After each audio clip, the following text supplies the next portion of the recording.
Okay, types of duties. അപ്പോൾ ഇത് പക്ക തിയറിയാണ്, നമ്മളിങ്ങനെ കേട്ട് കേട്ട് പോകാൻ ഓരോന്നോരോന്ന്. അതിൽ ചിലത് ഞാൻ ഹൈലൈറ്റ് ചെയ്ത് പറയും, അത് MCQന് ഇമ്പോർട്ടൻ്റ് ആയിരിക്കും. ഓക്കെ, അപ്പോൾ ആദ്യത്തെ ഡ്യൂട്ടി നമ്മളെ basic custom duty. Section 12 basic custom duty പറയുന്നത്.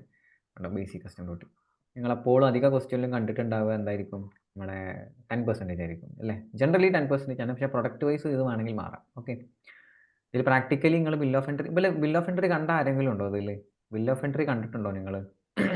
ആരെങ്കിലും പ്രാക്ടിക്കലി ഇതിലുള്ളവർ ചിലപ്പോൾ കണ്ടിട്ടുണ്ട്. നിങ്ങൾ പ്രാക്ടിക്കൽ പെർസ്പെക്റ്റീവിൽ വരുമ്പോൾ കാണും ബിൽ ഓഫ് എൻട്രി. അതിലൊക്കെ ഈ ബേസിക് കസ്റ്റം ഡ്യൂട്ടി നിങ്ങൾക്ക് കാണാം. നമ്മൾ ഈ കാൽക്കുലേഷൻ ഇല്ലേ, സെയിം പ്രാക്ടിക്കലി വരും, നിങ്ങൾക്ക് കാണാൻ പറ്റും. അതാണ് നമ്മളുടെ ആർട്ടിക്കിൾഷിപ്പിൻ്റെ ഒക്കെ ഒരു ബെനിഫിറ്റ്. ഓക്കെ, അപ്പോൾ ഞാൻ ഈ സംഭവം പഠിച്ചത് എനിക്ക് പ്രാക്ടിക്കലി എനിക്ക് വന്നത് ശരിക്കും ബിൽ ഓഫ് എൻട്രി കണ്ടപ്പോഴാണ് ഇതിങ്ങനെയൊക്കെ ഉണ്ടല്ലേ എന്ന് മനസ്സിലായത്. ഓക്കെ, എൻ്റെ ആർട്ടിക്കിൾഷിപ്പ് സമയത്ത് ക്ലയൻസ് ഉണ്ടായിരുന്നു അങ്ങനെ. ഓക്കെ, അപ്പോൾ basic custom duty can be levied. ഇതൊക്കെ പക്ക തിയറിയാണ്, ഞാൻ ഇമ്പോർട്ടൻ്റ് എന്ന് പറയുന്നത് സ്ട്രൈക്ക് ചെയ്യുക. അപ്പോൾ അത് കൂടുതൽ നോക്കുക. Section 2 of the customs tariff ആക്ടിലാണ് പറയുന്നത് ബേസിക് കസ്റ്റം ഡ്യൂട്ടി ലെവി ചെയ്യണം എന്നുള്ളത്. അവിടെയാണ് റേറ്റ്സ് ഒക്കെ പ്രൊവൈഡ് ചെയ്യുന്നത്. ഇതിൽ 2 ഷെഡ്യൂൾ ഉണ്ട്. ഫസ്റ്റ് ഷെഡ്യൂൾ ഇമ്പോർട്ട് ഡ്യൂട്ടി പറയുന്നതും സെക്കൻഡ് ഷെഡ്യൂൾ എക്സ്പോർട്ട് ഡ്യൂട്ടി പറയുന്നതും. Okay, then generally basic custom duty എത്രയാണ്? 10% ആണ്. ഓക്കെ, ജനറലി 10% ആണ്. അതാണ് നിങ്ങൾ അധിക ക്വസ്റ്റ്യനിലും 10% ആയിരിക്കും ബേസിക് കസ്റ്റം ഡ്യൂട്ടി തന്നിട്ടുണ്ടാവുക. ചിലപ്പോൾ 12-13 തന്നിട്ടുണ്ടാവും. 10% ആണ് general rate. Then assessable value for computing basic custom duty is transaction value under section 14. നമ്മൾ ഇന്നലെ പഠിച്ച് ട്രാൻസാക്ഷൻ വാല്യൂ കണ്ടിട്ട് അതിൻ്റെ മുകളിലാണ് ബേസിക് കസ്റ്റം ഡ്യൂട്ടി എന്ത് ചെയ്യുക. ഒക്കെ ഇന്നലെ നമ്മൾ പഠിച്ച്. അല്ലെങ്കിൽ tariff value determined under 14(2). Tariff value ഇന്നലെ ഞാൻ പറഞ്ഞിരുന്നത് എന്താണെന്നുള്ളത്, ഫിക്സഡ് ആയിട്ടുള്ള വാല്യൂസിനെയാണ് താരിഫ് വാല്യൂ എന്ന് വിളിക്കുക. സോ ചില പ്രൊഡക്റ്റിന് ഫിക്സഡ് വാല്യൂസ് ആയിരിക്കും. അപ്പോൾ ട്രാൻസാക്ഷൻ വാല്യൂ വേറെ ഒരു വാല്യൂ ഒന്നും അവിടെ ഇമ്പോർട്ടൻ്റ് അല്ല, അവിടെ ആകെ താരിഫ് വാല്യൂ. നമുക്കത് പഠിക്കാനൊന്നുമില്ല, എന്ത് വാല്യൂ എന്നൊന്നും. ട്രാൻസാക്ഷൻ വാല്യൂ എന്ന് പഠിക്കാണ്ടായിരുന്നത്. ഇനി പ്രിഫറൻഷ്യൽ റേറ്റ് ഓഫ് ഡ്യൂട്ടി വേണമെങ്കിൽ കൊടുക്കാം. ഒരു കൺസെഷനൊക്കെ പോലെ പ്രിഫറൻഷ്യൽ റേറ്റ് ഓഫ് ഡ്യൂട്ടി വേണമെങ്കിൽ കൊടുക്കാൻ പറ്റും. അത് എന്താ പറയുക, നമ്മൾ സ്പെസിഫിക്കലി ക്ലെയിം ചെയ്യണം ഇമ്പോർട്ടർ. അതുപോലെ തന്നെ പ്രിഫറൻഷ്യൽ ഏരിയയിൽ നോട്ടിഫൈ ചെയ്തിട്ടുള്ള സെൻട്രൽ ഗവൺമെൻറ് ഡിഡക്ഷൻ കിട്ടുന്ന സംഭവമാണ്. കിട്ടുന്നുണ്ടെങ്കിൽ പ്രിഫറൻഷ്യൽ ഏരിയയിൽ പറഞ്ഞിട്ടുള്ള ആ പ്രിഫറൻഷ്യൽ ഏരിയ ഏതൊക്കെയെന്ന് നമുക്ക് പഠിക്കാനില്ല, കണ്ടീഷൻ മാത്രമേ പറഞ്ഞു. പ്രിഫറൻഷ്യൽ ഏരിയ ഉള്ളതായിരിക്കണം. അതേപോലെ തന്നെ ആ ഗുഡ്സ് പ്രൊഡ്യൂസ് ചെയ്യുന്നത്, മാനുഫാക്ചർ ചെയ്യുന്നത്, നമ്മൾ ഇറക്കിയിട്ട് ബാക്കി പ്രോസസ്സ് ചെയ്യുന്നത് നമ്മളെ പ്രിഫറൻഷ്യൽ ഏരിയയിലായിരിക്കും. അങ്ങനെയാണെന്നുണ്ടെങ്കിൽ എന്ത് ചെയ്യാം, അതെന്ന് വെച്ചാൽ ഇമ്പോർട്ട് ചെയ്യുന്നത് പ്രിഫറൻഷ്യൽ ഏരിയ എന്നായിരിക്കണം അത്. ഓക്കെ, ഇമ്പോർട്ട് ചെയ്യേണ്ടത് പ്രിഫറൻഷ്യൽ ഏരിയ എന്നായിരിക്കണം. അതുപോലെ തന്നെ ആ ഗുഡ്സ് മാനുഫാക്ചർ ചെയ്തിട്ടുണ്ടായിരിക്കേണ്ടത് ആ പ്രിഫറൻഷ്യൽ ഏരിയ തന്നെ ആയിരിക്കണം.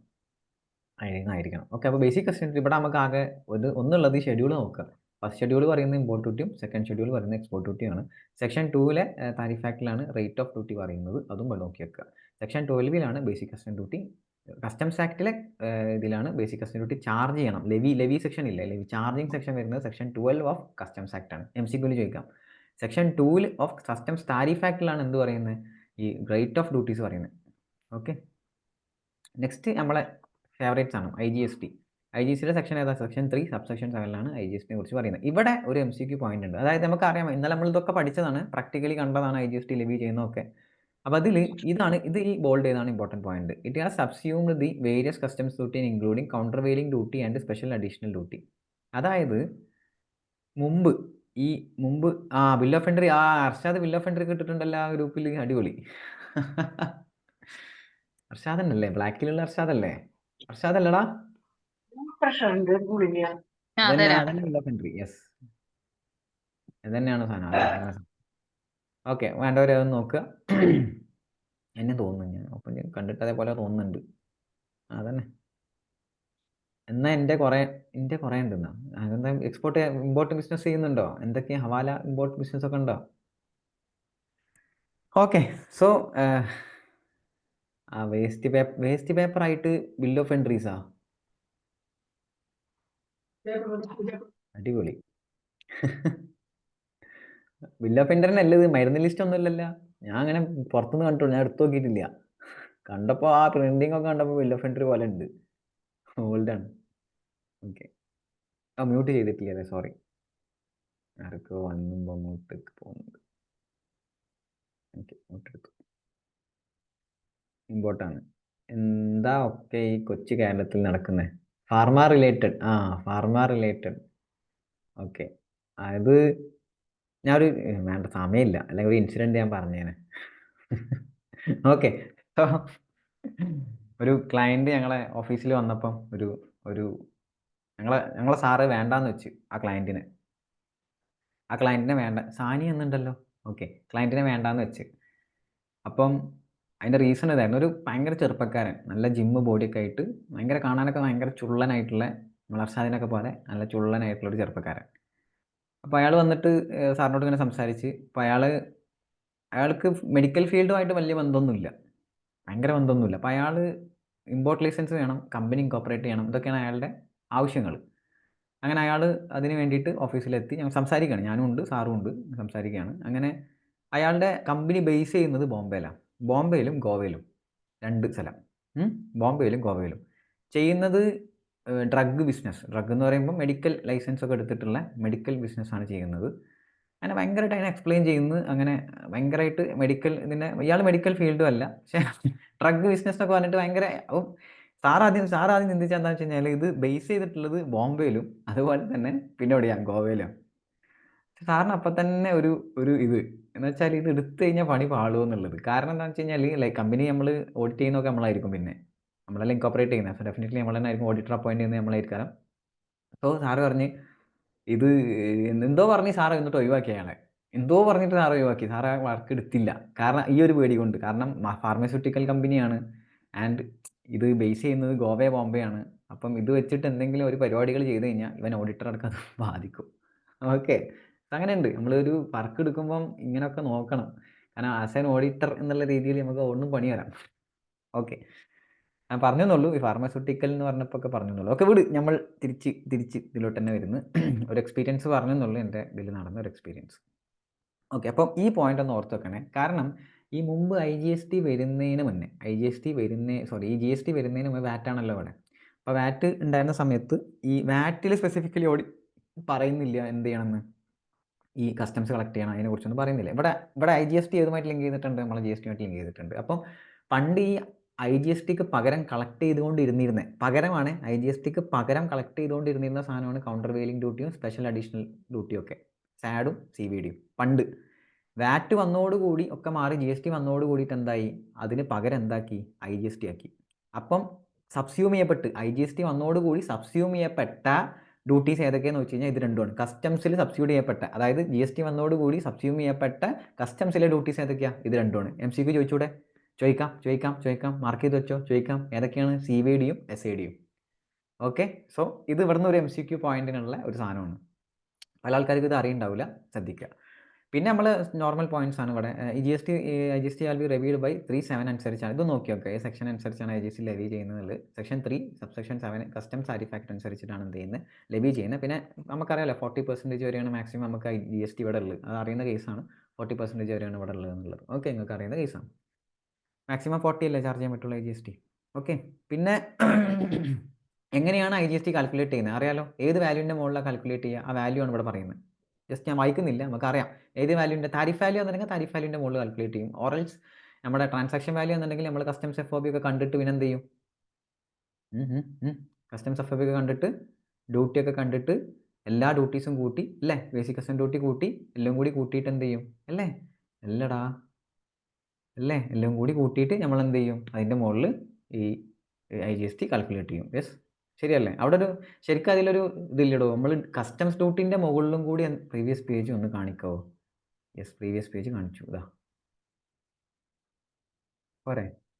മേലെ കാണിക്കണോ? ഇത്. Okay.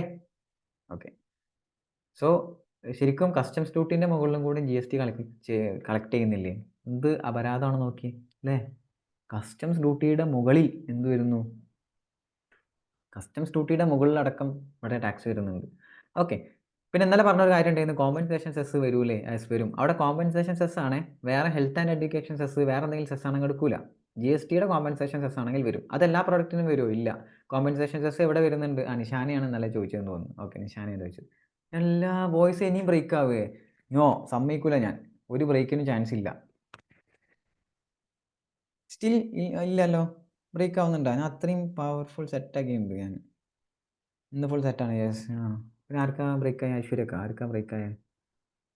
Aishwarya. Maybe your internet connection will be low ആയിരിക്കും. ഓക്കെ. യെസ്. അപ്പം കോമ്പൻസേഷൻ സെസ്സിനെ കുറിച്ച് ഇന്നലെ ശരിയാ. ഓക്കെ. ഒന്ന് ഇപ്പോൾ ഓക്കെ ആയിരിക്കും തോന്നുന്നു. ഓക്കെ. സോ കോമ്പൻസേഷൻ സെസ്സിനെ കുറിച്ച് ഇന്നലെ നമ്മൾ പറഞ്ഞു. ഇത് ജി.എസ്.ടിയിലെ കോമ്പൻസേഷൻ സെസ് തന്നെയാണ്. ജി.എസ്.ടി പോലെ തന്നെയുള്ള. ഇത് ഞങ്ങളുടെ പ്രശ്നമല്ല. ഇന്നലെ വരെ ഓക്കെ. ഓക്കെ. ഓക്കെ. ഓക്കെ. ശരി.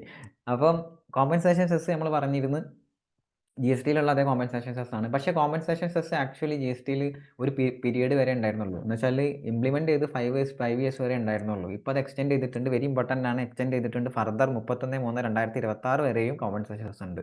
അതായത് ജി.എസ്.ടി വന്ന് തൊട്ട് 5 വർഷത്തിനായിരുന്നു കോമ്പൻസേഷൻ സെസ് ഉണ്ടായിരുന്നത്. എന്തിനാ കോമ്പൻസേഷൻ സെസ് എന്ന് അറിയാലോ? അതായത് ജി.എസ്.ടി വന്നോട് കൂടിയിട്ട് കുറേ സ്റ്റേറ്റ്സിന് എന്ത് ചെയ്യുന്നുണ്ട്, നഷ്ടം സംഭവിക്കുന്നതുകൊണ്ട് തന്നെ ആ നഷ്ടം നികത്താൻ വേണ്ടിയിട്ട് എന്ത് ചെയ്തു, ഗവൺമെൻറ് ഒരു അഡീഷണൽ ഒരു സെസ് കൊണ്ടുവന്നു. ഈവൻ അത് ആരാ നികത്തി കൊടുക്കുന്നത്? ജനങ്ങളായ നമ്മൾ തന്നെ നികത്തി കൊടുക്കുന്നത്. പക്ഷേ എല്ലാ പ്രൊഡക്റ്റിൻ്റെ മുകളിലും കോമ്പൻസേഷൻ സെസ് ഉണ്ടോ? ഇല്ല. ഡീമറിറ്റ് കമ്മോഡിറ്റീസും അല്ലെങ്കിൽ പാൻ മസാല, ടൊബാക്കോ, അറേറ്റഡ് ഡ്രിങ്ക്സ്, അങ്ങനത്തെ ലക്ഷറി പ്രൊഡക്ഷൻ ഉണ്ട് കേട്ടോ. ഈ കാറുകളില്ലേ, വലിയ ഹൈ എൻഡ് കാർസ്, ലക്ഷറി കാർസിൻ്റെ മുകളിലൊക്കെ എന്തുണ്ടാവും? ഈ കോമ്പൻസേഷൻ സെസ് ഉണ്ടാവും.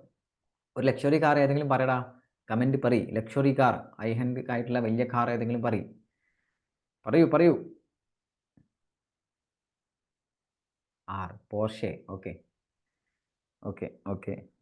ഞാൻ ഡിഫൻഡർ ആക്ച്വലി ലക്ഷറി ഒരു കാറല്ലേ? ഡിഫൻഡർക്ക് നല്ല ഇഷ്ടമായ ഒരു കാർ. ഞാൻ നോക്കിച്ചൊരു കാർ, ഡിഫൻഡർ ഡോഡ്ജ്. നിങ്ങൾ വലിയ രീതിക്കൊക്കെ പോകുന്നത്. Okay, super. ഓക്കെ, മതി. Okay, fine. ഓക്കെ. മതി. Okay. So compensation cess still ഉണ്ട്. അതാണ് നമ്മൾ പറഞ്ഞു വന്നതിൻ്റെ അവസാനത്തെ പോയിന്റ്. പിന്നെ ഇതിൽ ഇനി വേണ്ടത് എന്താണെന്ന് വെച്ച് കഴിഞ്ഞാൽ കോമ്പൻസേഷൻ സെസ് ഏതിൻ്റെ മുകളിലാണ് കാൽക്കുലേറ്റ് ചെയ്യുക? അടുത്തത് ടെസ്ല. ഓക്കെ. ടെസ്ലയിന് ഇവിടെ ഇല്ലല്ലോ. ഇന്ത്യയിൽ ടെസ്ല ഡിഫൻഡർ എല്ലാവരെയും ഉണ്ട്. ഓക്കെ, എന്നാൽ ശരി. ഓക്കെ, ഞാൻ ചെറിയ രീതിയിലാണ് ചിന്തിച്ചത്. ഇന്ത്യയിലില്ല ടെസ്ല. പക്ഷെ ആരെടുത്തോ ഇല്ലേ? ആരെടുത്തോ ഉണ്ട്. ഇന്ത്യയിൽ ആരും ഇറക്കിയിട്ടില്ല ടെസ്ല. അങ്ങനെ എന്തോ കണ്ടല്ലോ. ടെസ്ലൻ്റെ വണ്ടി മലയാളീസ് ഇന്ത്യയിലുണ്ട്. അതാ മലയാളീസ് ഇന്ത്യയിലുണ്ട്. അതാ ചോദിച്ചത്. ആരെടുത്തോ ടെസ്ല ഉണ്ട് എന്ന് പറഞ്ഞിട്ട് എന്തോ അല്ലേ? ദുബായിലുണ്ട്. അല്ല, ഇവിടെ ഇന്ത്യയിൽ ആരെടുത്തോ ഉണ്ടോ? ഇല്ല, ഇന്ത്യയിൽ ആരെടുത്തോ ഇല്ലേ? കണ്ണൂരുണ്ട്. പവർഫുൾ കണ്ണൂർ. ഇന്ത്യയിലല്ലല്ലോ. ഇന്ത്യയിലല്ല. പക്ഷെ ഞാൻ ആരോടോ എന്തോ കണ്ടല്ലോ. ഇന്ത്യ അടുത്ത ടെസ്ല വണ്ടി ഓൺ ചെയ്ത് നിൽക്കുന്നവരെ ഏതോ ഒരാൾ മാത്രം അങ്ങനെ എന്തോ കണ്ട്. ഓക്കെ, എനിക്കറിയില്ല. കണ്ണൂരല്ല, കണ്ണൂർ സ്വദേശി വാങ്ങി. ഓക്കെ, അങ്ങനെ. ഓക്കെ, കണ്ണൂർ സ്വദേശി വാങ്ങി. ഓക്കെ, പക്ഷെ കണ്ണൂരല്ല വാങ്ങിയിട്ടുള്ളത് അല്ലേ? ഓക്കെ, എനിക്കറിയില്ല. ഞാൻ എന്തോ എൻ്റെ മിസ്റ്റേക്ക് ആണോന്ന് അറിയില്ല. ആരടുത്തുണ്ട് എന്നുള്ളതോ എന്തോ ഞാൻ കേട്ടു. ഓക്കെ, വിട്. ദുബായിൽ നിന്ന് വാങ്ങിയിട്ടുണ്ടായിരിക്കും. ഓക്കെ, ഇൻസ്റ്റ കണ്ടീന് ഇന്ത്യയിലുണ്ട് പറഞ്ഞിട്ട്. അതന്നെ, ഇൻസ്റ്റയിൽ എങ്ങാനും ഞാൻ കണ്ടു. അതെ, ഇന്ത്യയിൽ ആരോ വാങ്ങി, ഒരാളടുത്ത് മാത്രമേ ഉള്ളൂ അങ്ങനെ എന്തോ പറഞ്ഞിട്ട്. ഓക്കെ, വിട്. ഞാൻ ചോദിച്ചു എന്നേ ഉള്ളൂ. എനിക്ക് വണ്ടീനെ പറ്റിയൊന്നും വലിയ ഐഡിയ ഇല്ല. ഓക്കെ, വണ്ടി, ഫോൺ അങ്ങനത്തെ ഒന്നും വലിയ ഐഡിയ ഇല്ല. I am 90s kid. Okay, 90s kid എല്ലാവരും അങ്ങനെയല്ല, പക്ഷെ ഞാൻ അങ്ങനെയാണ്. ഓക്കെ, അപ്പോൾ ഈ കോമ്പൻസേഷൻ സെസ് ഈടാക്കേണ്ടത് അതിൻ്റെ മുകളിലാണ്. സെയിം GST കാൽക്കുലേറ്റ് ചെയ്യുന്ന അതിൻ്റെ അതേ മുകളിൽ തന്നെയാണ് എന്ത് ചെയ്യുക, കോമ്പൻസേഷൻ സെസ് കാൽക്കുലേറ്റ് ചെയ്യുക. ഓക്കെ, GST കൂടി കൂട്ടിയിട്ട് അതിൻ്റെ മുകളിലല്ല കാൽക്കുലേറ്റ് ചെയ്യുക. ശ്രദ്ധിക്കുക. GST ഏതിൻ്റെ മുകളിലാണ് കാൽക്കുലേറ്റ് ചെയ്യുന്നത് അതിൻ്റെ മുകളിൽ തന്നെ. അതാണ് പറഞ്ഞത്, ഡസ് നോട്ട് ഇൻക്ലൂഡ് ചെയ്ത് IGST ഓർ ദി സെസ്. IGSTൻ്റെ മുകളിലും കൂടി എന്ത് വരില്ല? സെസ് വരില്ല. മനസ്സിലായോ? IGST ഏതിൻ്റെ മുകളിലാണോ കാൽക്കുലേറ്റ് ചെയ്യുന്നത് അതിൻ്റെ മുകളിൽ തന്നെയാണ് എന്തും കാൽക്കുലേറ്റ് ചെയ്യുക, കോമ്പൻസേഷൻ സെസും കാൽക്കുലേറ്റ് ചെയ്യുക. അത് മതി ഇവിടെ. ഓക്കെ, പിന്നെ SWS അറിയാലോ. SWS ഏതിൻ്റെ മുകളിലാണ് കാൽക്കുലേറ്റ് ചെയ്യുക? SWS എന്തിനാണ് SWS എന്നൊക്കെ പറയുന്നതാണ് വേണ്ട. SWS ഏതിൻ്റെ മുകളിൽ? ഇതിൻ്റെ BCDൻ്റെ മുകളിൽ. ബേസിക് കസ്റ്റം ഡ്യൂട്ടിൻ്റെ മുകളിൽ കാൽക്കുലേറ്റ് ചെയ്യുക. എത്ര ശതമാനമാണ്? ഫിക്സഡ് റേറ്റ് ആണ്. 10% ആണ് SWS. മുമ്പൊക്കെ ഏതോ ഒരു 2016 സിലബസ് സമയത്തൊക്കെ ഒരു SWSൻ്റെ പെർസെൻറ്റേജ് എത്ര MCQ ചോദിക്കാറുണ്ടായിരുന്നു. ചിരിക്കുന്ന പെണ്ണും ഓടുന്ന വണ്ടിയും രണ്ടും വേണ്ട. ഓക്കെടാ, അത് എന്താ അർഷാദ് ഇന്ന് ഇങ്ങനത്തെ ഒരു കൺസെപ്റ്റൊക്കെ? ചിരിക്കുന്ന വണ്ടിയും ചിരിക്കുന്ന പെണ്ണും ഓടുന്ന പെണ്ണും വണ്ടിയും ചിരിക്കുന്ന പെണ്ണും ഓടുന്ന പെണ്ണും മാറിപ്പോണ്. ഓക്കെ, അപ്പം സോഷ്യൽ വെൽഫെയർ സർചാർജ് 10% ആണ്. ഫിക്സഡ് റേറ്റ് ആണ്. മുമ്പ് MCQ ചോദിച്ചിട്ടുണ്ടായിരുന്നു SWSൻ്റെ പെർസെൻറ്റേജ് എത്രയാണ്. കുറേ പെർസെൻറ്റേജ് എന്നിട്ട് 2 മാർക്കിന് 1-2 മാർക്കിന് പണ്ട് 2016 സിലബസിൽ സമയത്ത്. ഒന്നും 1 മാർക്കിലല്ലേ അന്ന് ആണെങ്കിൽ അതും ചോദിക്കട്ടോ. പഠിച്ചാൽ പാസ്സാവും. അതെ. അപ്പം ഈ SWS ഈ പറഞ്ഞ ഡ്യൂട്ടീൻ്റെ മുകളിലൊന്നും വരില്ല എന്ന് പറയുന്നുണ്ട് സ്പെസിഫിക്കലി. അതായത് safeguard duty, countervailing duty, anti dumping duty, അതിൻ്റെ മുകളിലൊന്നും SWS വരില്ല. SWS ഇതിൻ്റെ മുകളിൽ മാത്രമേ വരുള്ളൂ. ബേസിക് കസ്റ്റം ഡ്യൂട്ടിയുടെ മുകളിൽ മാത്രമേ വരുള്ളൂ. Okay, next protective duty. ചെറിയ എന്ന് വെച്ചാൽ ഇൻട്രസ്റ്റ് ഓഫ് ദി എന്തിനാണ് ഈ ഡ്യൂട്ടീസ്? ഇപ്പം ഇനി കുറേ ഡ്യൂട്ടീസ് നമ്മൾ പഠിക്കൂട്ടാ. Safeguard duty, anti dumping duty, countervailing duty എന്ന് കൊണ്ട് ഒരുപാട് ഡ്യൂട്ടീസ് നമ്മൾ പഠിക്കും. അപ്പോൾ അതിൽ ഫസ്റ്റ് വരുന്ന സാധനമാണ് പ്രൊട്ടക്റ്റീവ് ഡ്യൂട്ടി. അപ്പം ഈ നമ്മളെ ഇമ്പോർട്ട് നല്ലതാണോ അതോ സാനിയ 2 ഡേ മുന്നേ ഒരു സത്യം പറഞ്ഞു സാറേ. എന്താ സത്യം പറഞ്ഞേ? സാനിയ കമ്മിറ്റഡ് ആയെന്ന് ഈ കാര്യം പറഞ്ഞിട്ടുണ്ടാവുക. അല്ല അപ്പം എന്താ? ഓക്കെ. എൻഗേജ്മെന്റ് കഴിഞ്ഞു.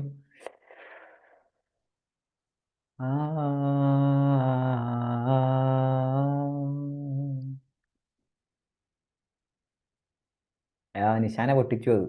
എന്താ പറഞ്ഞെന്നുള്ളത്. മിണ്ടാതിരിയടാ. എന്നോടാണോ മിണ്ടാതിരിയടാന്ന്? ഓക്കെ, തിരിച്ചു വാ. എന്നെ ഡൈവേർട്ട് ചെയ്യല്ലേ. അർഷാദിനോട്. ഓക്കെ, അർഷാദിനോടാണല്ലേ. അപ്പം തന്നെ വേണം എന്നോട് പറഞ്ഞു. അപ്പം തന്നെ എന്നോട് പറഞ്ഞു.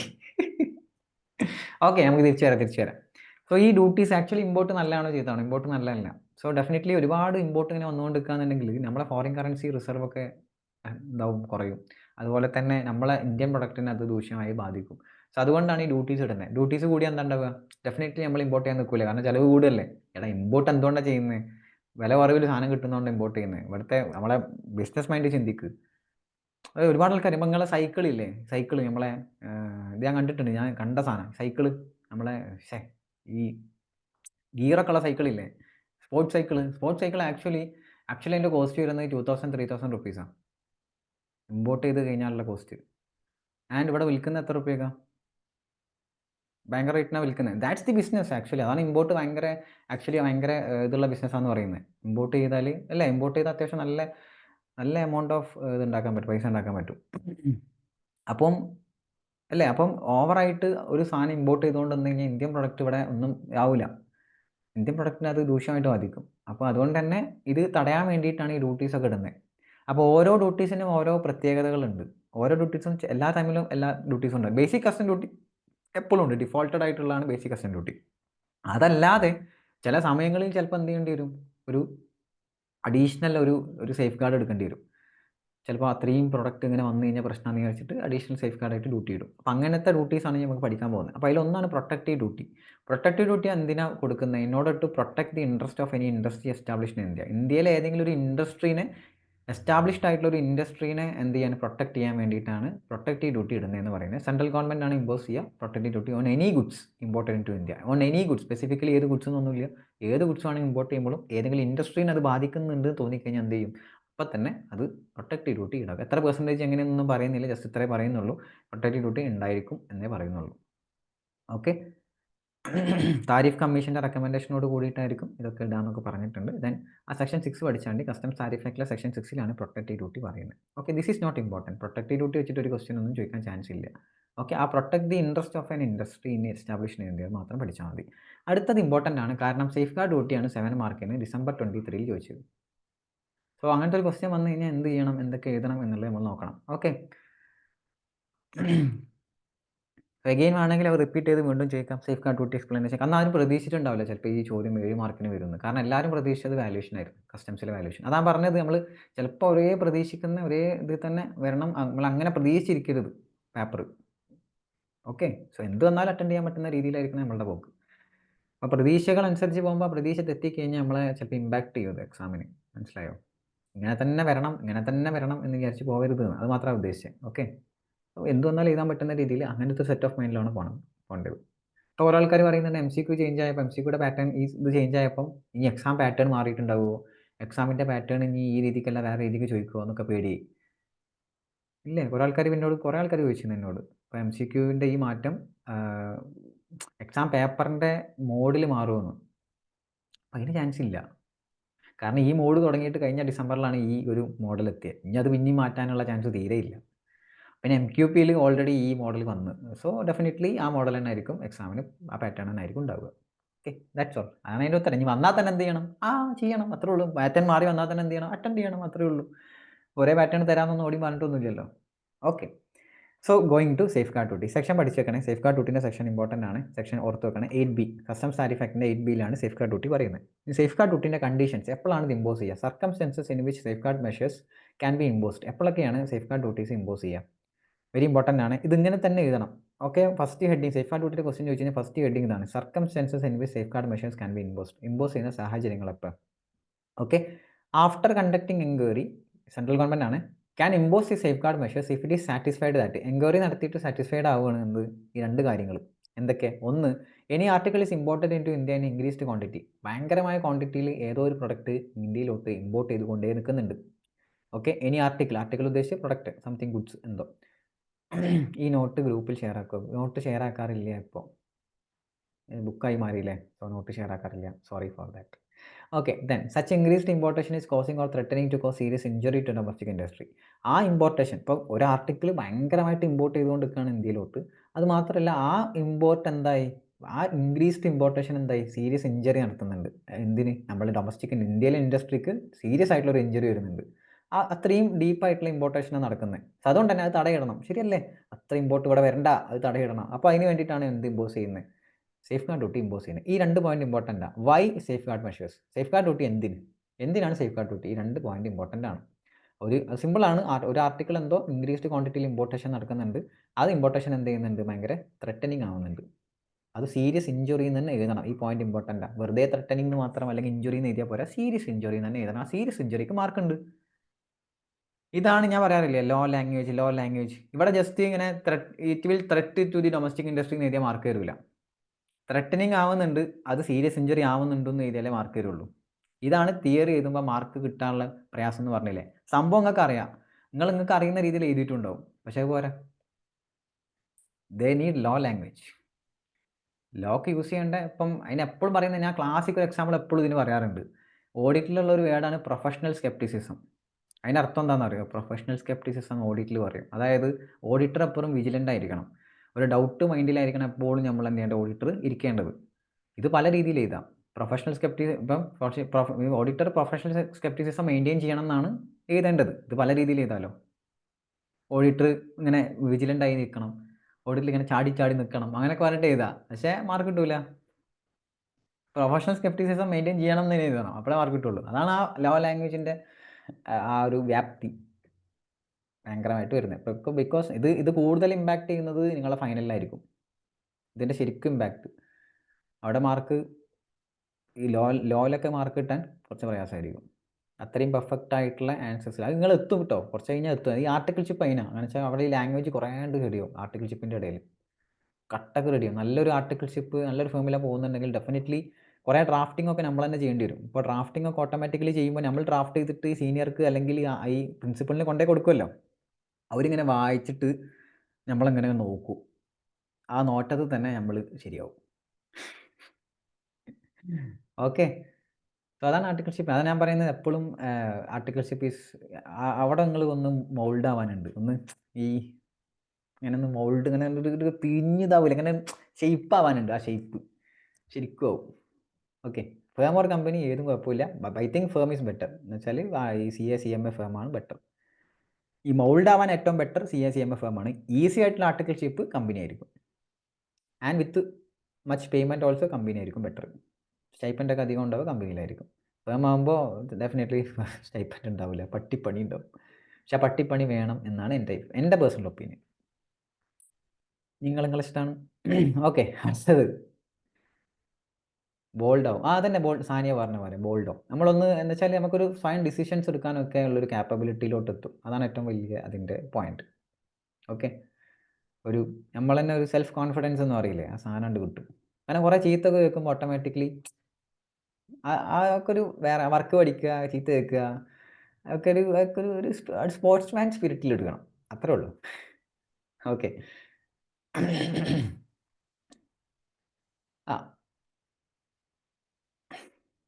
Okay. The safeguard measures are imposed for purpose of protecting the interests of any domestic industry in India, aiming to make it more competitive.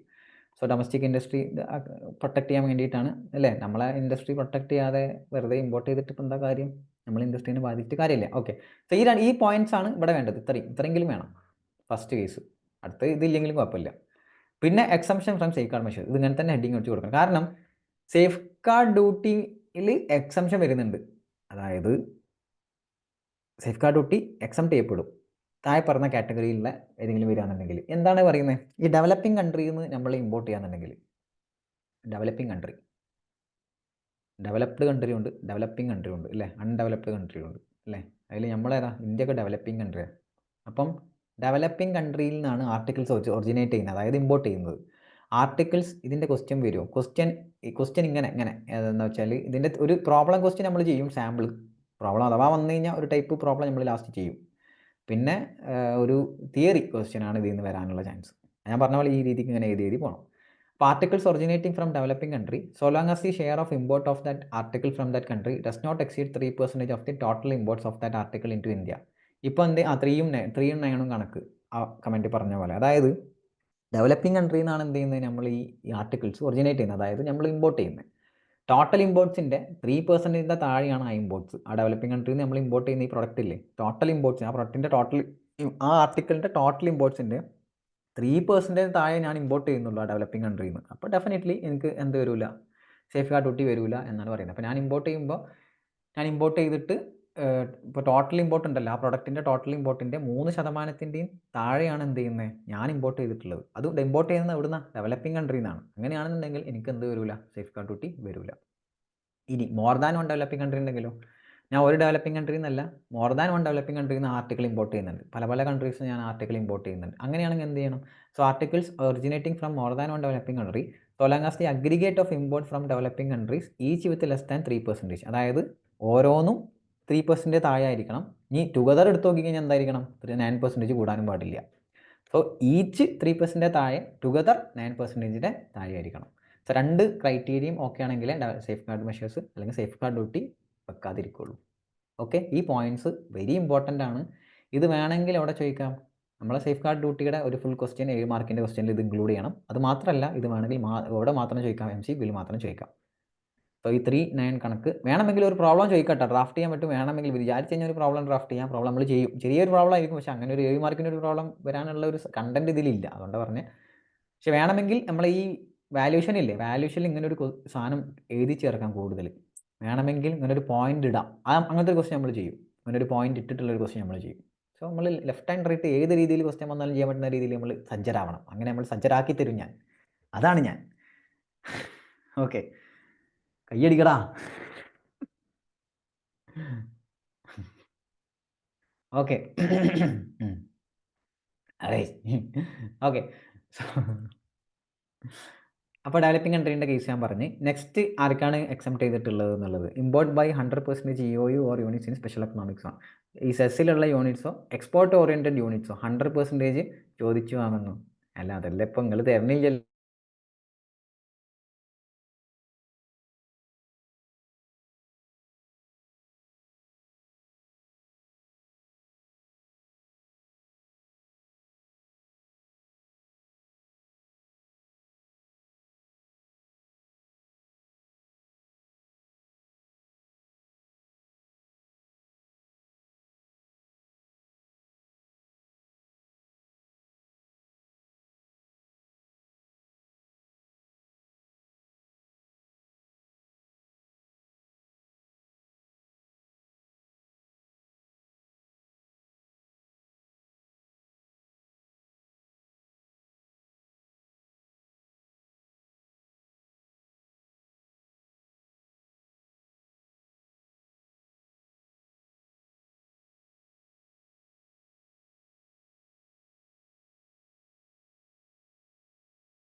ആ തിരിച്ചു വന്നു, തിരിച്ചു വന്നു, തിരിച്ചു വന്നു, തിരിച്ചു വന്നു.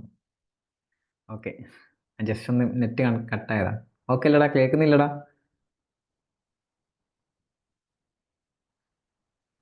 ഓക്കെ, കേൾക്കുന്നില്ലേ? Yes, okay fine. നെറ്റിന് എന്തോ പറ്റി.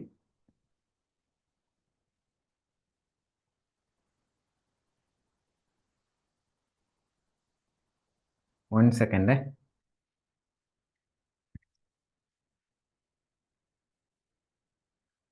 ഞാൻ വിളങ്ങി പോവുക. ശ്ശേ, അങ്ങനെയൊന്നും ഞാൻ ചെയ്യില്ല. ഞാൻ എന്താ അർഷാദാന്ന് വിചാരിച്ചു.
ഹലോ.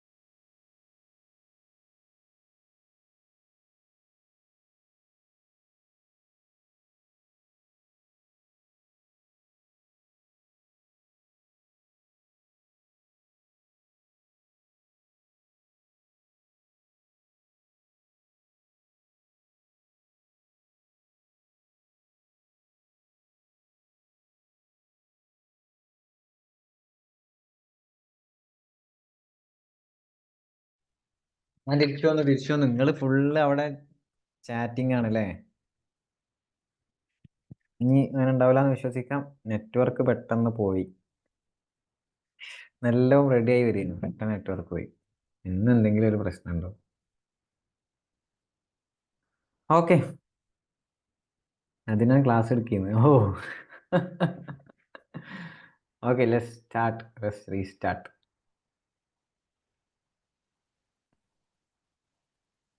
ഓക്കെ.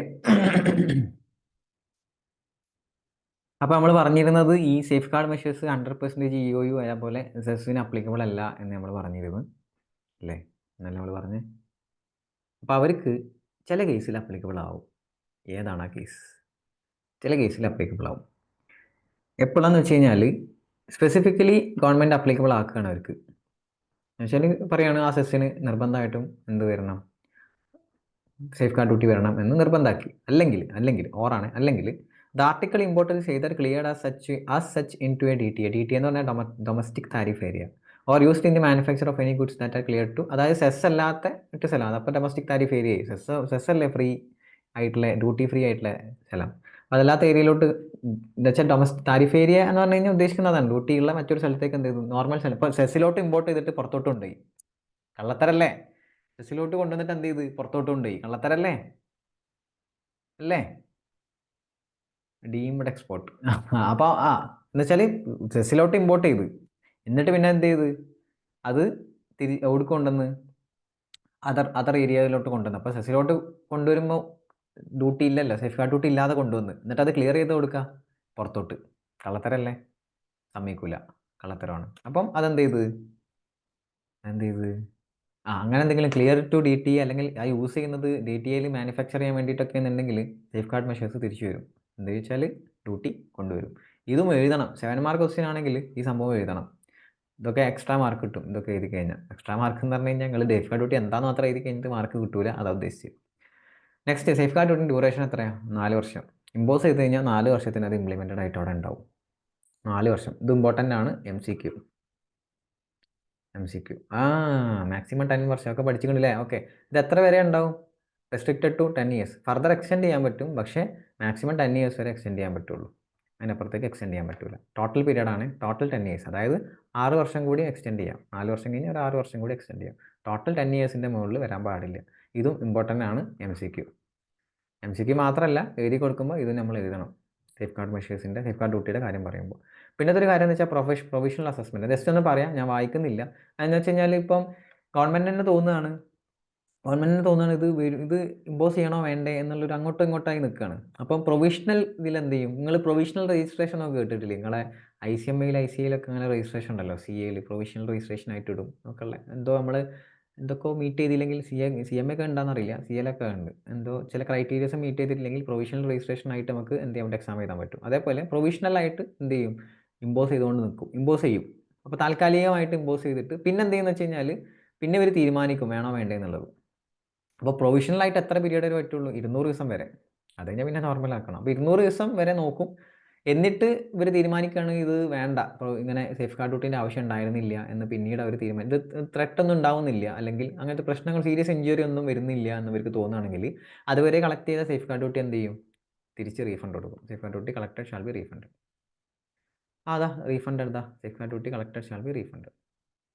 അതാണ് പ്രൊവിഷണൽ അസസ്മെൻറ്റ് എന്ന് പറയുന്നത്. താൽക്കാലികമായിട്ട് വേണോ വേണ്ടതെന്ന് വെച്ചിട്ടൊന്ന് ചെയ്തു വരുന്ന പരിപാടി. ഓക്കെ, അത് മതി.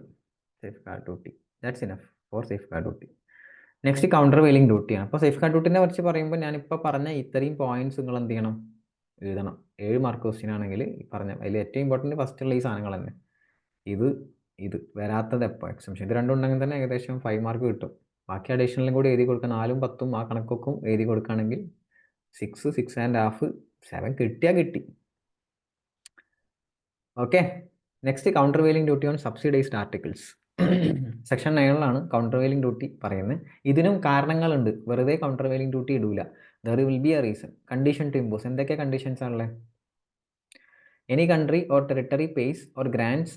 കൺട്രി എന്ന് പറയുമ്പോൾ ഏതെങ്കിലും കൺട്രി അല്ലെങ്കിൽ ഏതെങ്കിലും രാജ്യം എന്ത് ചെയ്യുന്നുണ്ട്, ഏതെങ്കിലും ടെറിട്ടറി അതിർത്തി അല്ലെങ്കിൽ ഉദ്ദേശിച്ച രാജ്യം, വേറെ രാജ്യം എന്ത് ചെയ്യുന്നുണ്ട്, grants directly or indirectly any subsidy. അതായത് എന്തോ ഒരു പ്രൊഡക്റ്റ് ഉണ്ടാക്കാൻ വേണ്ടിയിട്ട് അല്ലെങ്കിൽ എന്തോ ഒരു പ്രൊഡക്റ്റ് റിലേറ്റഡ് ആയിട്ട് ഒരു രാജ്യം എന്ത് ചെയ്യുന്നുണ്ട്, നല്ലോണം സബ്സിഡി കൊടുക്കുന്നുണ്ട് അതിൻ്റെ മാനുഫാക്ചറിനോ പ്രൊഡക്ഷനോ. എന്നിട്ട് ആ സാധനം അല്ലായിട്ട് എക്സ്പോർട്ട് നടക്കുന്നുണ്ട്. എക്സ്പോർട്ടേഷൻ എന്ന് വെച്ചാൽ ഗവൺമെൻറ് എന്ത് ഇൻഡിക്കേറ്റ് ചെയ്തിട്ട്, എക്സ്പോർട്ട് ഇൻഡിക്കേറ്റ് ചെയ്തിട്ടാണ് ഈ സബ്സിഡി ഒക്കെ കൊടുക്കുന്നത്. ഏത് ഗവൺമെൻറ്? നമ്മളെ ഗവൺമെൻറ് അല്ല, ഔട്ട്സൈഡ് ഇന്ത്യയിലുള്ള ഏതോ ഒരു കൺട്രിയുടെ ഗവൺമെൻറ്. എന്നിട്ട് അങ്ങനത്തെ സബ്സിഡൈസ്ഡ് ആർട്ടിക്കിൾ എന്ത് ചെയ്യുന്നുണ്ട്, ഇന്ത്യയിലോട്ട് ഇമ്പോർട്ട് ചെയ്യുന്നുണ്ട്. ഓക്കെ, കണ്ടീഷനാണ് ഇമ്പോർട്ട് ചെയ്യുന്നുണ്ട്. ഇമ്പോർട്ട് ചെയ്യുന്നത്, അത് ഇമ്പോർട്ട് ചെയ്തിട്ട് ഇൻഡയറക്ട്ലിയോ ഡയറക്ട്ലിയോ such article is imported directly or indirectly from the country of manufacture. Directly നമ്മൾ തന്നെ ഡയറക്ട്ലി ഇമ്പോർട്ട് ചെയ്യുന്നതായിരിക്കാം, അല്ലെങ്കിൽ ഇൻഡയറക്ട്ലി വേറെ ഏതെങ്കിലും കോഴ്സിലൂടെ നമ്മൾ ഇമ്പോർട്ട് ചെയ്യുന്നതായിരിക്കാം. ഇനി the article is imported in the same condition as and when exported from the country of manufacture or has been changed in condition by manufacturer. So ആ article ചിലപ്പോൾ അതേപോലെ തന്നെ ഇവിടെ യൂസ് ചെയ്യുന്നുണ്ടാവും, അല്ലെങ്കിൽ അതായത് അങ്ങനെയാണോ ആ കണ്ടീഷൻ, ആ മാനുഫാക്ചർ ചെയ്തപ്പോൾ എന്തായിരുന്നു ആ പ്രൊഡക്റ്റിൻ്റെ രൂപം അതുപോലെ തന്നെ യൂസ് ചെയ്യുന്നുണ്ടാവും, അല്ലെങ്കിൽ ചെറിയ മാറ്റങ്ങളൊക്കെ വരുത്തി യൂസ് ചെയ്യുന്ന ടൈപ്പും ആയിരിക്കാം. എന്തൊക്കെ ആയിക്കോട്ടെ, ആ സബ്സിഡൈസ്ഡ് ആയിട്ടുള്ള ആർട്ടിക്കിൾ ഇന്ത്യയിലോട്ട് ഇമ്പോർട്ട് ചെയ്തിട്ടുണ്ടെന്നുണ്ടെങ്കിൽ ദെൻ കൗണ്ടർ വെയിലിംഗ് ഡ്യൂട്ടി. അപ്പോൾ അതിൻ്റെ അർത്ഥം എന്താ, ഇത് ഇൻഡിക്കേറ്റ് ചെയ്യുന്നത് എന്താണെന്ന് ആലോചിച്ച് നോക്കിയേ. ഇപ്പോൾ സബ്സിഡൈസ്ഡ് ആയിട്ടുള്ള ആർട്ടിക്കിൾ ഇങ്ങോട്ട് കൂടുതൽ എന്തായാലും ആ പ്രൊഡക്റ്റിൻ്റെ വില അവിടെ കുറവായിരിക്കും. സോ ഡെഫിനറ്റ്ലി നമ്മൾ എന്ത് ചെയ്യും, കൂടുതൽ ഇമ്പോർട്ട് ചെയ്യാൻ ശ്രമിക്കും. ശരിയല്ലേ? അല്ലേ? സബ്സിഡൈസ്ഡ് ആയിട്ടുള്ള ആർട്ടിക്കിൾ എന്ന് പറയുമ്പോൾ ആ രാജ്യത്തെ ഗവൺമെൻറ് അവർക്ക് എന്ത് ചെയ്യാണ്, സബ്സിഡി കൊടുക്കണം ആ പ്രൊഡക്റ്റ് ഉണ്ടാക്കാൻ. സോ ഡെഫിനറ്റ്ലി സബ്സിഡി കൊടുത്തു കഴിഞ്ഞാൽ പ്രൊഡക്റ്റിൻ്റെ വില ചീപ്പായിരിക്കും. ഡെഫിനറ്റ്ലി നമ്മൾ എന്ത് ചെയ്യും, ഇമ്പോർട്ട് ചെയ്യും സാധനം ഇങ്ങോട്ട്. അതുകൊണ്ട് ഇമ്പോർട്ട് ആകുന്നവർക്ക് എന്താ ബെനിഫിറ്റ്? ഇമ്പോർട്ട് ആക്കുന്നവർക്ക് വില കുറയൂടാ. കാരണം വെച്ച് കഴിഞ്ഞാൽ അവിടുന്ന് സാധനം അവർ സബ്സിഡൈസ്ഡ് ആർട്ടിക്കിൾ, അവർക്ക് അവിടെ സബ്സിഡി കിട്ടുന്നുണ്ട് ആ പ്രൊഡക്റ്റ് ഉണ്ടാക്കാൻ. അപ്പോൾ അവരെ കോസ്റ്റ് കുറയൂലേ സബ്സിഡി കിട്ടുമ്പോൾ? കോസ്റ്റ് കുറഞ്ഞാൽ അവർക്ക് സാധനം കുറയൂലേ? പ്രോഫിറ്റ് കൂട്ടി ഇങ്ങോട്ട് കിട്ടുമ്പോൾ നമുക്കും കുറയൂലേ? പ്രൈസ് കുറയൂലേ? സോ പ്രൈസ് കുറഞ്ഞാൽ നമ്മൾ ഇമ്പോർട്ട് കൂട്ടൂലേ? നമ്മൾ കൂടുതലായിട്ട് ആ സാധനം ഇമ്പോർട്ട് ചെയ്യൂലേ? അത് തടയാൻ വേണ്ടി. അപ്പോൾ ഇങ്ങനത്തെ വല്ല പ്രൊഡക്റ്റ്, അപ്പം ചിലപ്പോൾ ഏതെങ്കിലും കൺട്രി ഹാം ചെയ്യണമെന്ന് വിചാരിച്ചിട്ടാണെങ്കിലോ, എന്തെങ്കിലും ഒരു പ്രൊഡക്റ്റ്, ഈ പ്രൊഡക്റ്റ് നന്നായിട്ട്, അങ്ങനെ ചിന്തിക്കാൻ പാടില്ല. പക്ഷേ അങ്ങനെ ചിന്തിച്ച് കഴിഞ്ഞാൽ ഇവിടെ ചാർജ് കളക്ട് ആകൂലേ? എങ്ങനെ കളക്ട് ആകും? അവിടെ ഇമ്പോർട്ട് ചെയ്യുന്ന ആളെ സംബന്ധിച്ചിടത്തോളം നോക്ക്, ഞാൻ ഒരു കൺട്രി എന്ത് ചെയ്യുന്നുണ്ട്, ഒരു പ്രൊഡക്റ്റ്, ഇപ്പോൾ ടി വി ആണെന്ന് കൂട്ടിക്കോ, അല്ലെങ്കിൽ സംതിങ് എന്തോ ഒരു പ്രൊഡക്റ്റ് എന്ത് ചെയ്യുന്നുണ്ട്, ഭയങ്കര അവിടുന്ന് ആ പ്രൊഡക്റ്റ് അവിടെ ഉണ്ടാക്കുന്നവർക്ക് ആ കൺട്രി അവിടെ സബ്സിഡി കൊടുക്കുന്നുണ്ട്. സോ ഡെഫിനറ്റ്ലി സബ്സിഡി കിട്ടിക്കഴിഞ്ഞാൽ എന്താ ഉണ്ടാവുക, അവർക്ക് കോസ്റ്റ് കുറയും അല്ലേ? സബ്സിഡി സംതിങ് എന്തെങ്കിലും ഒരു സബ്സിഡി ആയിരിക്കും. അപ്പോൾ ഡെഫിനറ്റ്ലി അവരുടെ കോസ്റ്റ് എന്ത് ചെയ്യും, അവിടെ കുറയും. ഇല്ലടാ, അവരുടെ കോസ്റ്റ് കുറയും. അപ്പോൾ ആ കോസ്റ്റ് കുറയുമ്പോൾ എന്താ ഉണ്ടാവുക, അതിൻ്റെ പ്രൈസും കുറയൂലേ? അല്ല അങ്ങനെയല്ലേ, പ്രൈസും കുറയൂലേ? അല്ലേ, പ്രൈസും കുറയും. അപ്പോൾ സാധനം ഇങ്ങോട്ട് കിട്ടും. അപ്പോൾ നമ്മൾ സാധനം വാങ്ങുമ്പോൾ, ഇമ്പോർട്ട് ചെയ്യുമ്പോൾ, അപ്പോൾ അത് ഇവിടുത്തെ ഇൻഡസ്ട്രീനെ റിലേറ്റ് ചെയ്യുമ്പോൾ എക്സ്ട്രാ ടാക്സ് എടുക്കൂലേ? ഇല്ല, അതാ പറയുന്നേ. അതായത് ഇപ്പം അങ്ങനെ ഒരു സാധനം നമ്മൾ ഇമ്പോർട്ട് ചെയ്യും, അവിടെ ആ രാജ്യത്ത് ആലോചിച്ചു, ആ രാജ്യത്ത് ഒരു പ്രൊഡക്റ്റിന് നല്ല സബ്സിഡി കിട്ടുന്നുണ്ട്. സോ അവിടുത്തെ ആ മാനുഫാക്ചറെ സംബന്ധിച്ചിടത്തോളം കോസ്റ്റ് വളരെ ചീപ്പാണ്. സോ അവരെ പ്രോഫിറ്റ് ഇട്ട് കഴിഞ്ഞാലും അതിൻ്റെ എന്തായിരിക്കും വരിക, സെയിൽ പ്രൈസ് എന്തായിരിക്കും വരിക, വളരെ ചീപ്പായിരിക്കും. സോ ഡെഫിനറ്റ്ലി നമ്മൾ കൂടുതൽ ഇമ്പോർട്ട് ചെയ്യില്ല ആ സാധനം. നമുക്ക് സംബന്ധിച്ചിടത്തോളം ആ കൺട്രിയിൽ നിന്ന് ആ സാധനം വാങ്ങുമ്പോൾ നല്ല ബെനിഫിറ്റാണ് കിട്ടുന്നത്. കാരണം വെച്ച് കഴിഞ്ഞാൽ നമുക്ക് വളരെ ചീപ്പിനാണ് ആ സാധനം കിട്ടുന്നത് അല്ലേ? ആ, അപ്പോൾ ഇമ്പോർട്ട് കൂടും. അത് ചിലപ്പോൾ ആ കൺട്രി മനഃപൂർവ്വം അങ്ങനെ ചെയ്യുന്നതാണെങ്കിലോ, ആ പ്രൊഡക്റ്റ് എല്ലാ രാജ്യത്തോട്ടും എത്തിക്കാൻ വേണ്ടി ഹാംഫുൾ ഡിഫക്റ്റ് ഉള്ള എന്തെങ്കിലും സാധനമാണെങ്കിലോ, മനസ്സിലായോ? അപ്പം അങ്ങനെയൊക്കെ ചിന്തിക്കാം. അപ്പോൾ അങ്ങനെ എന്തെങ്കിലും കണ്ടിട്ടായിരിക്കും ഇവർ പറഞ്ഞത്. അങ്ങനെ സബ്സിഡി ഏതെങ്കിലും രാജ്യം കൂടുതൽ കൊടുക്കുന്നുണ്ടെങ്കിൽ ഡെഫിനറ്റ്ലി അങ്ങനെ എന്തെങ്കിലും പ്രൊഡക്റ്റ് ഇന്ത്യ ഇമ്പോർട്ട് ചെയ്യുന്നുണ്ടെങ്കിൽ, ഏതെങ്കിലും രാജ്യം സബ്സിഡി കൊടുത്തിട്ട് ഒരു സാധനം ഉണ്ടാക്കിയിട്ട് ആ സാധനം ഇന്ത്യ ഇമ്പോർട്ട് ചെയ്യുന്നുണ്ടെങ്കിൽ അവിടെ കൗണ്ടർ വെയിലിംഗ് ഡ്യൂട്ടി എന്ത് ചെയ്യും, വരും. അതാണ് ഇവിടെ പറഞ്ഞത്. ഓക്കെ, അവിടെ കൗണ്ടർ വെയിലിംഗ് ഡ്യൂട്ടി ഇമ്പോസ് ചെയ്യും. ഇനി ഇതിൻ്റെ ഡ്യൂട്ടി എത്ര കാരം, duty not exceeding the amount of such subsidy. എന്നുവെച്ചാൽ സബ്സിഡി എത്രയാണോ ആ സബ്സിഡിൻ്റെ ആ എമൗണ്ട് തന്നെ ആയിരിക്കും. സബ്സിഡി എത്രയാണോ കിട്ടുന്നത് ആ എമൗണ്ട് വരെ എന്ത് കൂട്ടുള്ളൂ, ഡ്യൂട്ടി വരുള്ളൂ. അതിൻ്റെ അപ്പുറം ഡ്യൂട്ടി വരില്ല. സേഫ് ഗാർഡ് ഡ്യൂട്ടി എന്തായാലും പെർസെൻറ്റേജ് ആയിരിക്കും. സേഫ് ഗാർഡ് ഡ്യൂട്ടി അവിടെ പറയുന്നില്ല, പെർസെൻറ്റേജ് ആയിരിക്കും. മാക്സിമം ഡ്യൂട്ടി ആക്കിയ അപ്പോൾ മാക്സിമം ഡ്യൂട്ടി അതായത് സബ്സിഡി കിട്ടുന്ന എത്രയാണോ അതായത് ആ സബ്സിഡി ആ രാജ്യത്ത് എത്രയാണോ കൊടുക്കുന്നത് ആ എമൗണ്ട് അനുസരിച്ചായിരിക്കും എന്ത് ചെയ്യുക ഇവിടെ ഡ്യൂട്ടി ഇടുക. അതായത് സ്പെസിഫിക് പെർസെൻറ്റേജ് ഒന്നുമില്ല കൗണ്ടർ വെയിലിംഗ് ഡ്യൂട്ടി. അതിന് സെയിം അപ്പോൾ സെയിം ആയി. അതെ സെയിം ആയി. അപ്പോൾ ഇമ്പോർട്ട് ചെയ്യൂല. അതെ ഇമ്പോർട്ട് ചെയ്യൂല. അതാണ് വേണ്ടത്. ഇമ്പോർട്ട് ചെയ്യരുത്. അതിനാണ് അങ്ങനെ ചെയ്യുന്നത്. ഇമ്പോർട്ട് ചെയ്യൂല. ബെനിഫിറ്റ് ഇല്ല. അതിനല്ല ഇതൊക്കെ പറയുന്നത്. ബെനിഫിറ്റ് പാടില്ല. ഇമ്പോർട്ട് കുറക്കാനല്ലടോ ഇതൊക്കെ പറയുന്നത്. എന്താ അർഷാദേ, അതല്ലേ ഡ്യൂട്ടി ഇടുന്നേ. എന്താ അർഷാദേ, നമ്മൾ പഠിച്ചുകൊണ്ട് അതല്ലേ ഡ്യൂട്ടി ഇടുന്നതല്ലേ പഠിക്കുന്നത്. ഞാനത് വിചാരിക്കുന്നത് അർഷാദ് വീണ്ടും ചോദിച്ചതന്നെ ചോദിച്ചുകൊണ്ട് നമ്മളെ ബെനിഫിറ്റിൽ ചിന്തിക്കാനല്ലേ. ഇമ്പോർട്ട് പാടില്ല. ഇമ്പോർട്ട് ആക്ച്വലി കൂടാൻ പാടില്ല. കൺട്രി സമ്മതിക്കൂല ഇമ്പോർട്ട് കൂട്ടുന്നത്. മനസ്സിലായോ? അപ്പോൾ അതിനനുസരിച്ച് തടയിടും. ഇമ്പോർട്ട് കൂടുന്ന അത്ര നല്ലതല്ല. ഫോറിൻ കറൻസി റിസർവ് അടക്കം പോകും. നമ്മളെ ഫോറിൻ കറൻസി റിസർവ് അങ്ങോട്ട് പോവില്ലേ. ഓക്കെ, നെക്സ്റ്റ് ഇമ്പോസിഷൻ എത്ര വർഷം ഉണ്ടോ? 5 വർഷം. ഫർദർ എക്സ്റ്റെൻഡ് ചെയ്യാൻ പറ്റുമോ? അനദർ 5 ഇയേഴ്സും കൂടി എക്സ്റ്റെൻഡ് ചെയ്യാം. പഠിച്ചു വെച്ചോ. MCQ കൗണ്ടർ വെയിലിംഗ് ഡ്യൂട്ടിയുടെ പീരീഡ്, കൗണ്ടർ വെയിലിംഗ് ഡ്യൂട്ടിയുടെ എത്ര കൗണ്ടാണ് ഉള്ളത് എന്നുള്ളത്, അതും എത്ര വരെ കൗണ്ടർ വെയിലിംഗ് ഡ്യൂട്ടി ഇടും എന്നുള്ളത് രണ്ടും പഠിച്ചു വെച്ചോ. ഇമ്പോർട്ടൻ്റ് ആണ്. However, where a review initiated before the expiry of the aforesaid 5 years has not come to conclusion before such expiry, countervailing duty may continue to remain in force pending the outcome of such a review for a further period not exceeding 1 year. വീണ്ടും exceed ചെയ്യാൻ പറ്റുമോ? 1 year. ഒരു വർഷം കൂടി further എന്ത് ചെയ്യാം, extend ചെയ്യാം. ഈ 5 വർഷം കൊണ്ടും ഇത് എന്ത് ചെയ്യാൻ പറ്റുന്നില്ല, പ്രോപ്പറായിട്ട് ഇതാക്കാൻ പറ്റുന്നില്ല വെച്ചെങ്കിൽ എന്ത് ചെയ്യാം, ഒരു വർഷം കൂടി ഫർദർ എന്ത് ചെയ്യാം, ഫർദർ ഒന്നും കൂടി ഒരു വർഷം കൂടി എന്ത് ചെയ്യാൻ പറ്റും, പെൻഡിങ് ഫോഴ്സ് ചെയ്യാൻ പറ്റും. ഓക്കെ, അതുപോലെ തന്നെ ഈ കൗണ്ടർ വെയിലിംഗ് ഡ്യൂട്ടി അപ്ലിക്കബിൾ അല്ല ആർക്ക്? 100% export oriented special economic zone. മേലെ പറഞ്ഞ ആ പോയിന്റ് തന്നെ സ്പെസിഫിക്കലി അപ്ലിക്കബിൾ ആക്കുകയാണെങ്കിൽ ആക്കാം, അല്ലെങ്കിൽ ഇവർ ക്ലിയർ ചെയ്യുന്നത് ഡൊമസ്റ്റിക് താരിഫ് ഏരിയയിലാണെങ്കിൽ. ഇതോടെ പഠിച്ചതാ സെയിം സേഫ് ഗാർഡ് ഡ്യൂട്ടി പഠിച്ചിട്ടുള്ള അതേ സാധനം തന്നെ. സെസ്സിനും 100% GOUക്കും എന്താണ് ആക്ച്വലി എക്സംപ്റ്റഡ് ആണ്. കൗണ്ടർ വെയിലിംഗ് ഡ്യൂട്ടി വരില്ല. പക്ഷേ വരുന്ന സാഹചര്യം ഏതാ അവിടെ പഠിച്ചാൽ തന്നെ ഒന്ന് സ്പെസിഫിക്കലി അപ്ലിക്കബിൾ ആക്കാം, അല്ലെങ്കിൽ അവരെ ക്ലിയർ ചെയ്യുന്നത് DTA ആണ്, അല്ലെങ്കിൽ പ്രൊഡക്ഷൻ വേണ്ടി യൂസ് ചെയ്യുന്നത് DTA ആണെന്നുണ്ടെങ്കിൽ അതെന്ത് ചെയ്യും, അപ്ലിക്കബിൾ ആവും. ഓക്കെ ഓക്കെ, ഇത് റെട്രോസ്പെക്റ്റീവ് എഫക്റ്റിൽ ഈ പറഞ്ഞ ഇത് ചെയ്യാൻ പറ്റുമോ വായിക്കുന്നില്ല. റെട്രോസ്പെക്റ്റീവ് എഫക്റ്റിൽ പറ്റുമോ എന്ന് ചോദിക്കുന്നത്. അതായത് കൗണ്ടർ വെയിലിംഗ് ഡ്യൂട്ടി റെട്രോസ്പെക്റ്റീവ് എന്താണെന്ന് അറിയാലോ. പ്രീവിയസ് മുതൽ തന്നെ വരുന്ന രീതിയിൽ ചെയ്യാൻ പറ്റുമോ? പറ്റും. 90 ഡേയ്സിൻ്റെ അപ്പുറം പോകാൻ പാടില്ല. 90 ഡേയ്സിൻ്റെ മുമ്പായിട്ടുള്ള പീരിയഡത്തെ എടുക്കാം. അത്രേ ഉള്ളൂ, മതി. കൗണ്ടർ വെയിലിംഗ് ഡ്യൂട്ടി അത് മതി. 7 മാർക്കിനുള്ള കണ്ടന്റ് ഇതിലില്ല. കൗണ്ടർ വെയിലിംഗ് ഡ്യൂട്ടി എപ്പോഴാണ് ഇമ്പോസ് ചെയ്യുക എന്നുള്ള ഒരു ചോദ്യം മറ്റോടത്ത് കണ്ടന്റ് ഉണ്ട്. കാരണം വെച്ച് കഴിഞ്ഞാൽ അവിടെ എന്തുണ്ട്, കണ്ടീഷനും ഉണ്ട്, എക്സംഷനും സ്പെസിഫിക്കലി കുറേ ഉണ്ട്. ആ 3, 9 ഒക്കെ. അതുകൊണ്ടാണ് അത് 7 മാർക്കിന് ചോദിക്കാനുള്ള ഒരു ചാൻസ് ഉണ്ട് എന്ന് പറഞ്ഞത്. കൗണ്ടർ വെയിലിംഗ് ഡ്യൂട്ടിയിൽ 7 മാർക്കിനുള്ള ഒരു കണ്ടന്റ് ഇല്ല. പക്ഷേ MCQനുള്ള കണ്ടന്റ് ഉണ്ട്. ചോദിക്കില്ല എന്ന് ഞാൻ പറയുന്നില്ല. ചോദിച്ചു കഴിഞ്ഞാൽ എഴുതണം, ചോദിച്ചില്ലെങ്കിൽ എഴുതണം. ഓക്കെ, സോ MCQൻ്റെ കണ്ടന്റ് ഞാൻ പറഞ്ഞു എന്തൊക്കെയാണെന്നുള്ളത്. നെക്സ്റ്റ്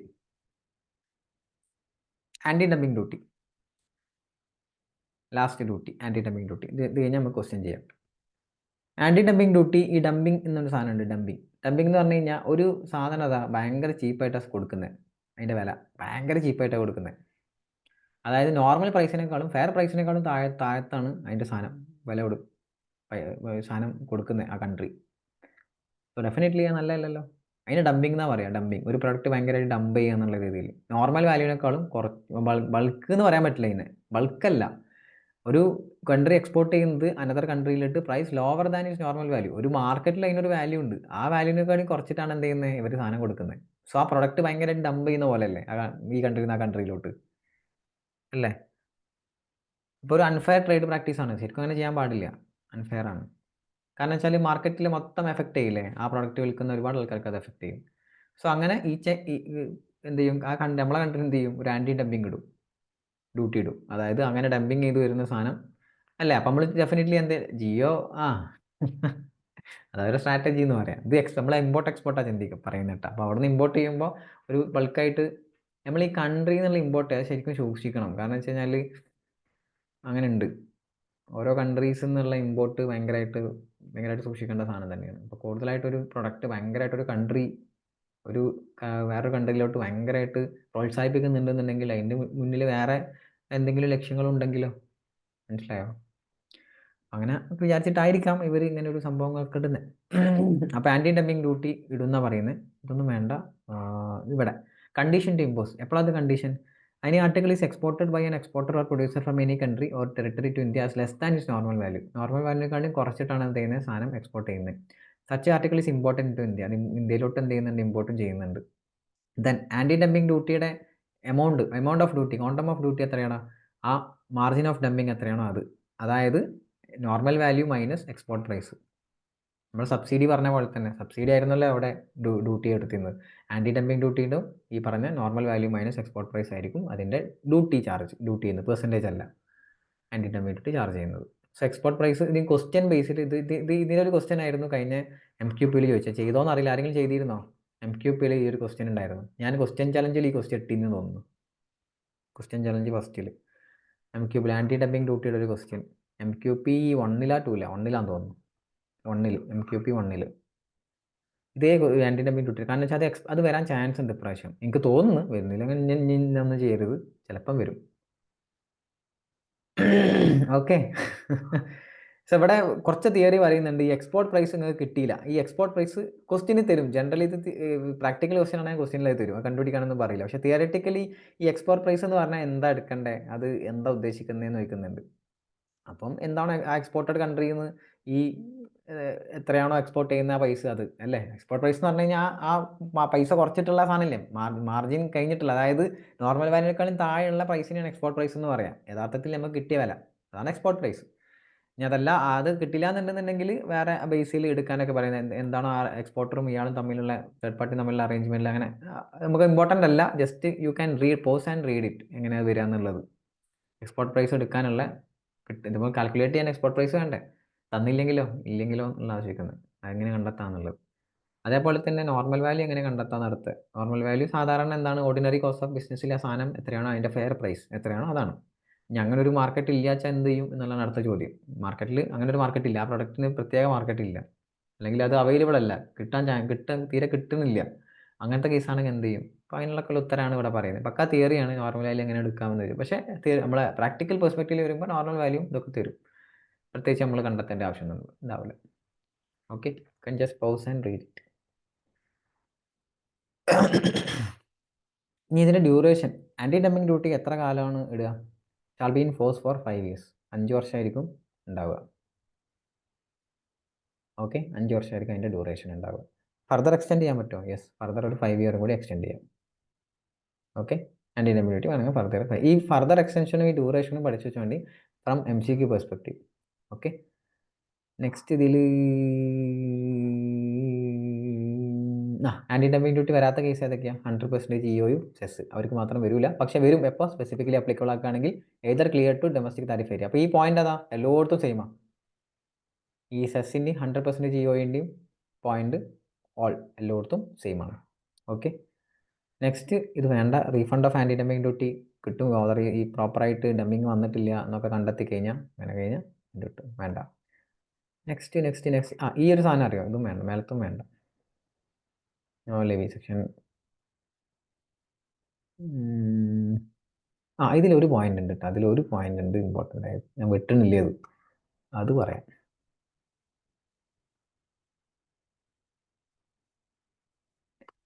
ഇതിൽ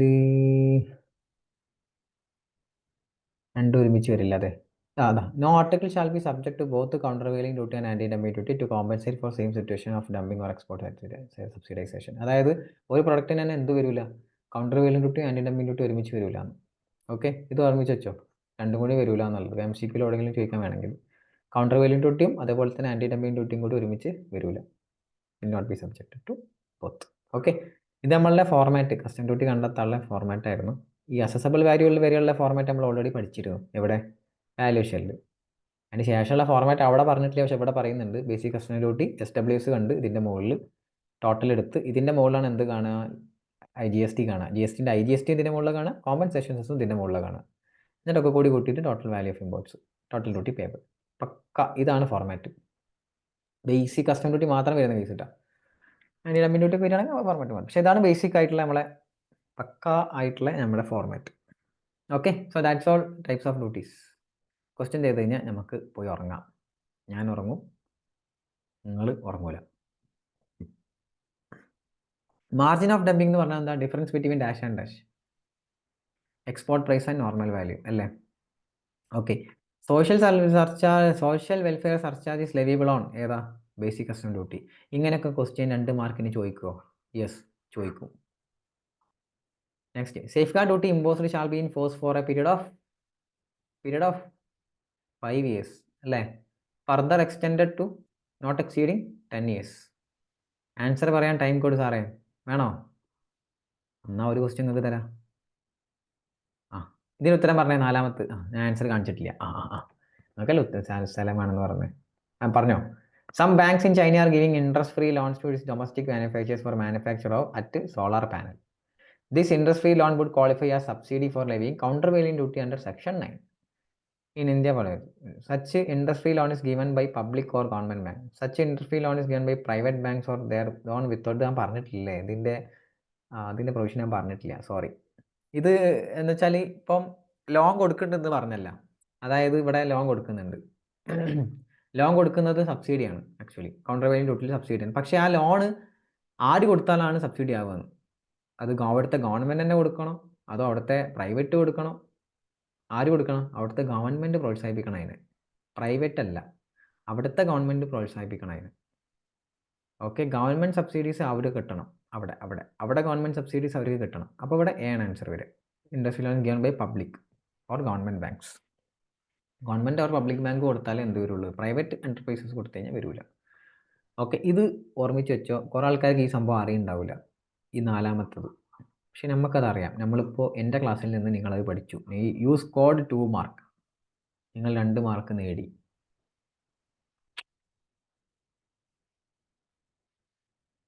okay, safe guard duty cannot be imposed if. ഇതിന് ഉത്തരങ്ങൾ പറയൂട്ടാ. ഓക്കെ, ഇതിന് ഉത്തരം പറഞ്ഞേ. Safe guard duty cannot be imposed. A ആണോ, ബി ആണോ, സി ആണോ, ഡി ആണോ? പെട്ടെന്ന് പറ, നിങ്ങളല്ലേ ഉത്തരം പറയാൻ സമയം വേണമെന്ന് പറഞ്ഞേ.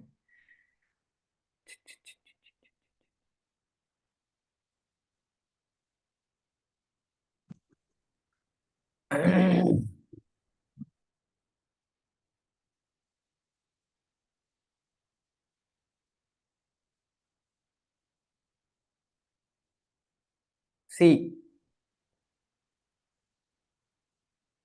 A, C.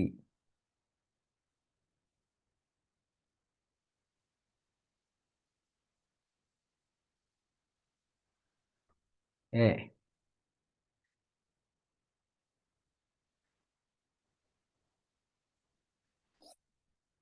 എ ആണ്, എ ആണ്, എ ആണ്. എ ശരിക്കും പോലെ വായിച്ചേ. ഇവിടെ എന്തെങ്കിലും എൻ്റെ കയ്യിലുണ്ടെങ്കിൽ നിങ്ങളെ മണ്ടൊക്കെ ഞാൻ അടിച്ചിരുന്നു. ഇപ്പോൾ സാനിയ അർഷാദ് ഒരേപോലെ.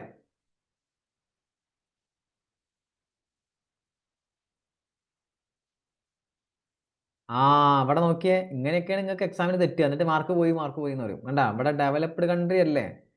ഡെവലപ്ഡ് അല്ലേടോ, ഡെവലപ്ഡ് അല്ലേ? ഓക്കെ, ഇതിലേതാ ഉത്തരം വരിക? സി. ഇതല്ലേ കറക്റ്റ്? സി ആണ് കറക്റ്റ്. ഓക്കെ. സാനിയ എപ്പോഴാണ് ശ്രദ്ധിക്കുന്നത്? സാനിയ ഉത്തരം പറഞ്ഞപ്പോൾ അതേ ഉത്തരം തന്നെ ആര് പറഞ്ഞു? അർഷാദ് പറഞ്ഞു. സാനിയ പറഞ്ഞാൽ ശരിയെന്ന് കണ്ടില്ല. സാനിയുടെ വിശ്വാസമുണ്ട് അർഷാദിന്. Okay, question number 1, safeguard duty impose ചെയ്യാത്ത സാഹചര്യങ്ങൾ. ഫസ്റ്റ് പറഞ്ഞിരിക്കുന്നു. ഫസ്റ്റ് പറഞ്ഞല്ലേ? Okay, so question number 1, safeguard duty impose ചെയ്യാത്ത, അതായത് എക്സംഷൻ ഉള്ള സാഹചര്യങ്ങൾ ഏതൊക്കെ നമുക്കറിയാലോ. 3%, 9% കണക്ക് ആൻഡ് EOEയുടെ കണക്ക്, ആ സാധനമാണ്. ഒരു 7 മാർക്കിന് എന്തായാലും ചോദിക്കൂല, ഒരു ക്വസ്റ്റ്യൻ ആയിട്ട് ഇട്ടുന്നേ ഉള്ളൂ. Okay, next question number 2. Question number 2 safe guard duty വരുന്ന ക്വസ്റ്റ്യൻ ആണ്. നോക്കാം. Determine the custom duty payable under custom tariff act including the safe guard duty of 30% under 8B. 8B ഏതാ? Safe guard duty. Okay, then assessable value തന്നിട്ടുണ്ട്. Sodium nitrate ആണ്, നമ്മുടെ developing country ആണ്. 30 lakh ആണ് import ചെയ്തിട്ടുള്ളത്. Okay, ഇവിടെ കുറേ ഹിൻ്റൊക്കെ തന്നിട്ടുണ്ട്. 30 ഡെവലപ്പിംഗ് കൺട്രി എന്നൊക്കെ പറയുന്നുണ്ട്. 30 lakhന് ഇമ്പോർട്ട് ചെയ്ത്. Then share of imports of sodium nitrate from developing country against total imports is 4%. കണ്ടാ, ഇത് വന്നു കഴിഞ്ഞാൽ ഇതിൻ്റെ അർത്ഥം എന്താ? 4%. ടോട്ടൽ ഇമ്പോർട്ടിൻ്റെ 4% അബവ് ഉണ്ട് ഈ സാധനം. അങ്ങനെയാണെങ്കിൽ എന്ത് വരും? സേഫ് ഗാർഡ് ഡ്യൂട്ടി വരൂലേ? 4% ഇൻഡിക്കേറ്റ് ചെയ്ത് അതിനാണ്. യെസ്, വരും.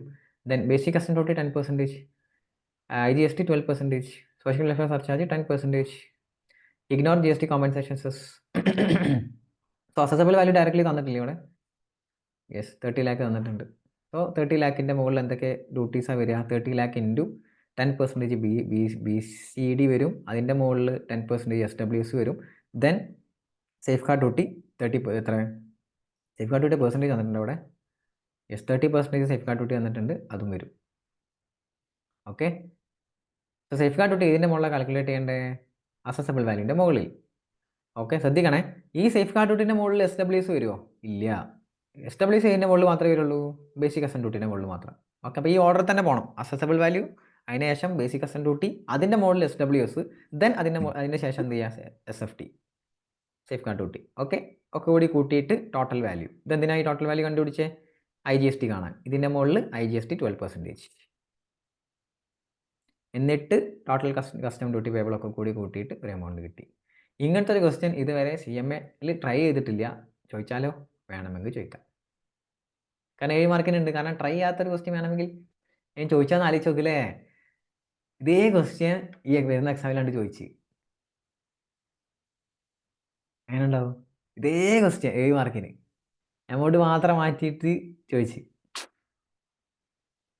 നമ്മൾക്ക് ആഫ്റ്റർ GST വന്നില്ല, നമുക്ക് മാത്രം വന്നു. 7 മാർക്ക് ഫിക്സ്. ഓക്കെ, ഈ അറ്റംപ്റ്റ് ഉണ്ടാവും. ചെയ്യിപ്പിക്കല്ലേ സാറേ? ഓക്കെ, വന്നാലോ? വന്നാൽ ഞാൻ ആരായി? അതാണ് നിങ്ങളതല്ല, ഞാൻ ആരായി? ഞാൻ പറഞ്ഞൊരു ക്വസ്റ്റ്യൻ ഇപ്രാവശ്യം വന്നു. ഐസ്, നിങ്ങളെല്ലാവരും സ്റ്റാറ്റസും സ്റ്റോറിയൊക്കെ ഇടണം. Okay,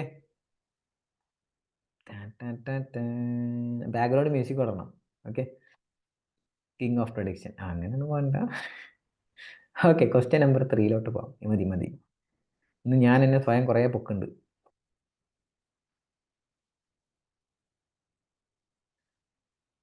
Okay, next, determine the safeguard duty payable by X Limited under Section 8B of the Customs Tariff Act 1975 from the following. So again, safeguard duty question ആണ്. X Limited imported sodium nitrate from a developing country from 26th February to 25th February, both days inclusive, 50 crore. So 50 കോടിക്ക് import ചെയ്തു. Yes, the total import is 2500.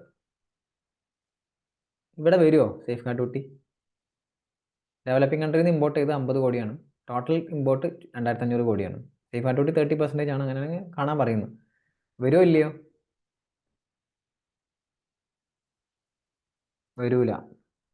വരാത്തതിൻ്റെ reason എന്താ? 3% താഴെയല്ലടോ. 50/200 2500 എത്രയാ? 2%. So എന്ത് വരൂല? Safe guard duty വരൂല. അതാണ് അതിൻ്റെ answer അല്ലേ? What will be your answer if it is 80 crore? 80 crore ആയിരുന്നെങ്കിലോ? 80/2500 വരും. 3% എക്സീഡ് ചെയ്തു. Yes, that's the answer. ആദ്യം വരില്ല എന്ന് പറഞ്ഞ്, ദെൻ വരും എന്ന് പറഞ്ഞ്, എന്നിട്ട് അതിൻ്റെ മുകളിൽ 80 crore 30% safeguard duty. Okay, സിമ്പിളല്ലേ? അടുത്തതൊരു വലിയൊരു ക്വസ്റ്റ്യനാണ്. സേഫ് ഗാർഡ് ഡ്യൂട്ടിയുടെ ക്വസ്റ്റ്യൻ തന്നെയാണ്. Determine the safeguard duty payable by black, white, red and green under section 8B from the following import of sodium nitrate from developing and developed country from 26 to 25. സോ ഇവിടെ നമ്മൾ ചെയ്യാം. Okay, നിങ്ങൾ ചെയ്യും. ഇത് കുറച്ച് പണിയുണ്ട്. ഇത് കണ്ടു നോക്കിയേ. Developing developed. മൾട്ടിപ്പിളാ. ഒരു ഡെവലപ്പിംഗ് കൺട്രിയിൽ നിന്നല്ല, പല കൺട്രിയിൽ നിന്നുണ്ട്. സോ അവിടെ എന്തൊക്കെയാണ് നോക്കണം? ഈ കേസിൽ ഇൻഡിവിജ്വലി 3% നോക്കണം, ടോട്ടൽ 9% നോക്കണം.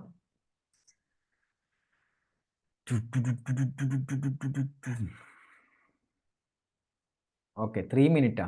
ഓക്കെ, എന്നാൽ ചെയ്യും. 3 വർഷത്തിന് വേണ്ടി സ്പെഷ്യൽ 3 മിനിറ്റ്. ഓക്കെ, ശരി, ഞാൻ ചെയ്യും. 10:45 ഉറങ്ങണ്ടേ? നാളെ മാരത്തോണുള്ളതാണ്, നിങ്ങൾക്ക് നേരത്തെ ഉറങ്ങണം.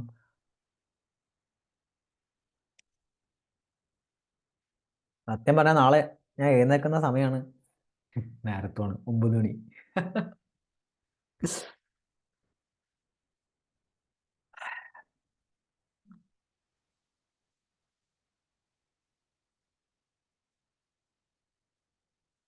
മാരത്തോണിൽ ഓളില്ല, ക്വസ്റ്റ്യൻസ് ഇല്ല, പൊസിഷൻ മാത്രം.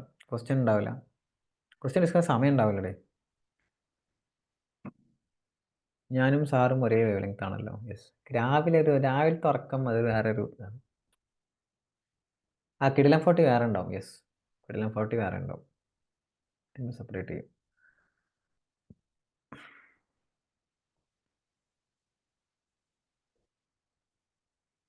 ആ അതും ഈ ക്ലൈമറ്റിൽ ഇങ്ങനെ ഇന്ന് 2-3 ദിവസമായിട്ടുള്ള മഴയത്ത് നല്ലൊരു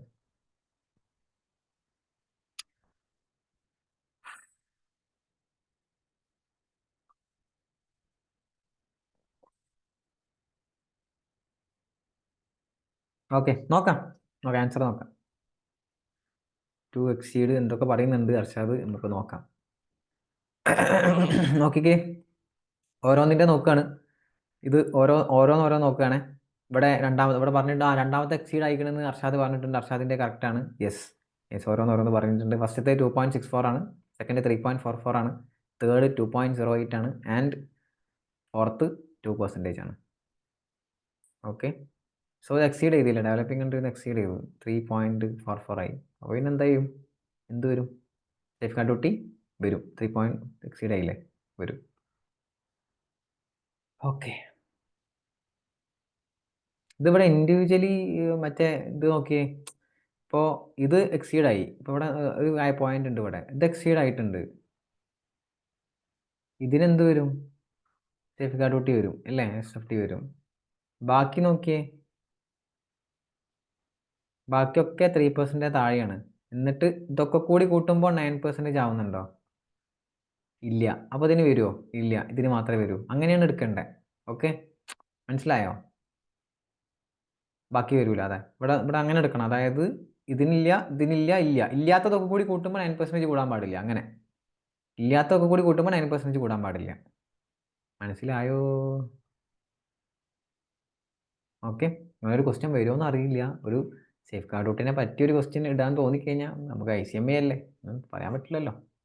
മനസ്സിലായെന്ന് വിശ്വസിക്കുന്നത്. മനസ്സിലായടാ ഈ കാൽക്കുലേഷൻ? അതായത് ഇവിടെ ഏതിന് മാത്രമേ സേഫ് ഗാർഡ് ഡ്യൂട്ടി വരുള്ളൂ? സെക്കൻഡ് കേസ് വൈറ്റ് ലിമിറ്റഡിന് മാത്രമേ വരുള്ളൂ.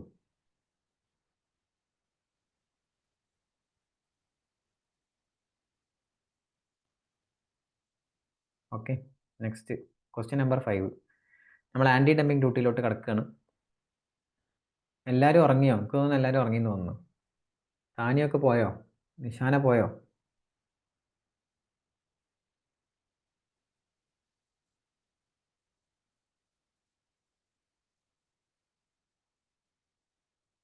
ഇവിടെ ഉണ്ട്. Okay, yes. Question number 5. ഈ ക്വസ്റ്റ്യൻ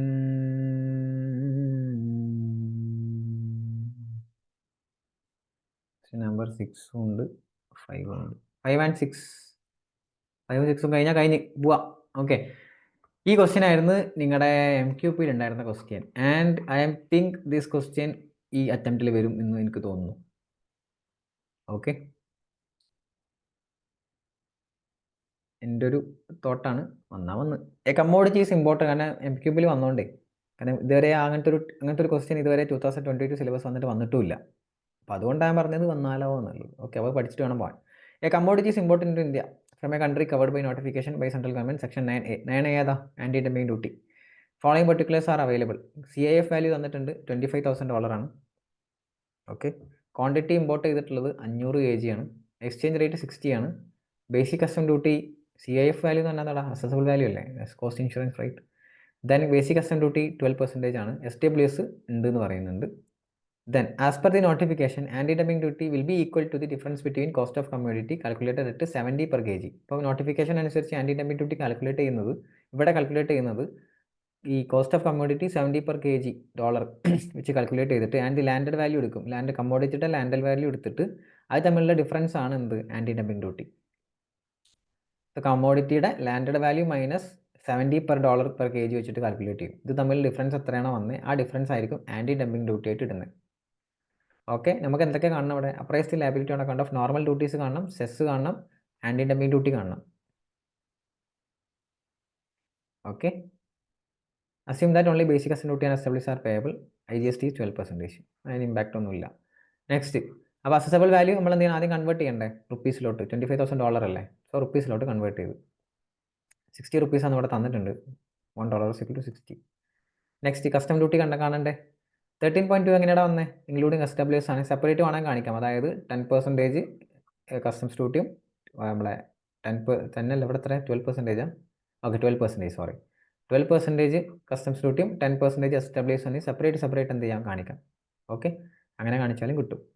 രണ്ടും കൂടി കൂട്ടിയിട്ടാണ് 13.2 കിട്ടിയത്. ഓക്കെ, അങ്ങനെ കസ്റ്റംസ് ഡ്യൂട്ടി കിട്ടി. ഇത് കൂട്ടിയിട്ടുള്ള വാല്യൂവിനെ എന്ത് വിളിക്കാം? ലാൻഡഡ് വാല്യൂ എന്ന് വിളിക്കാം.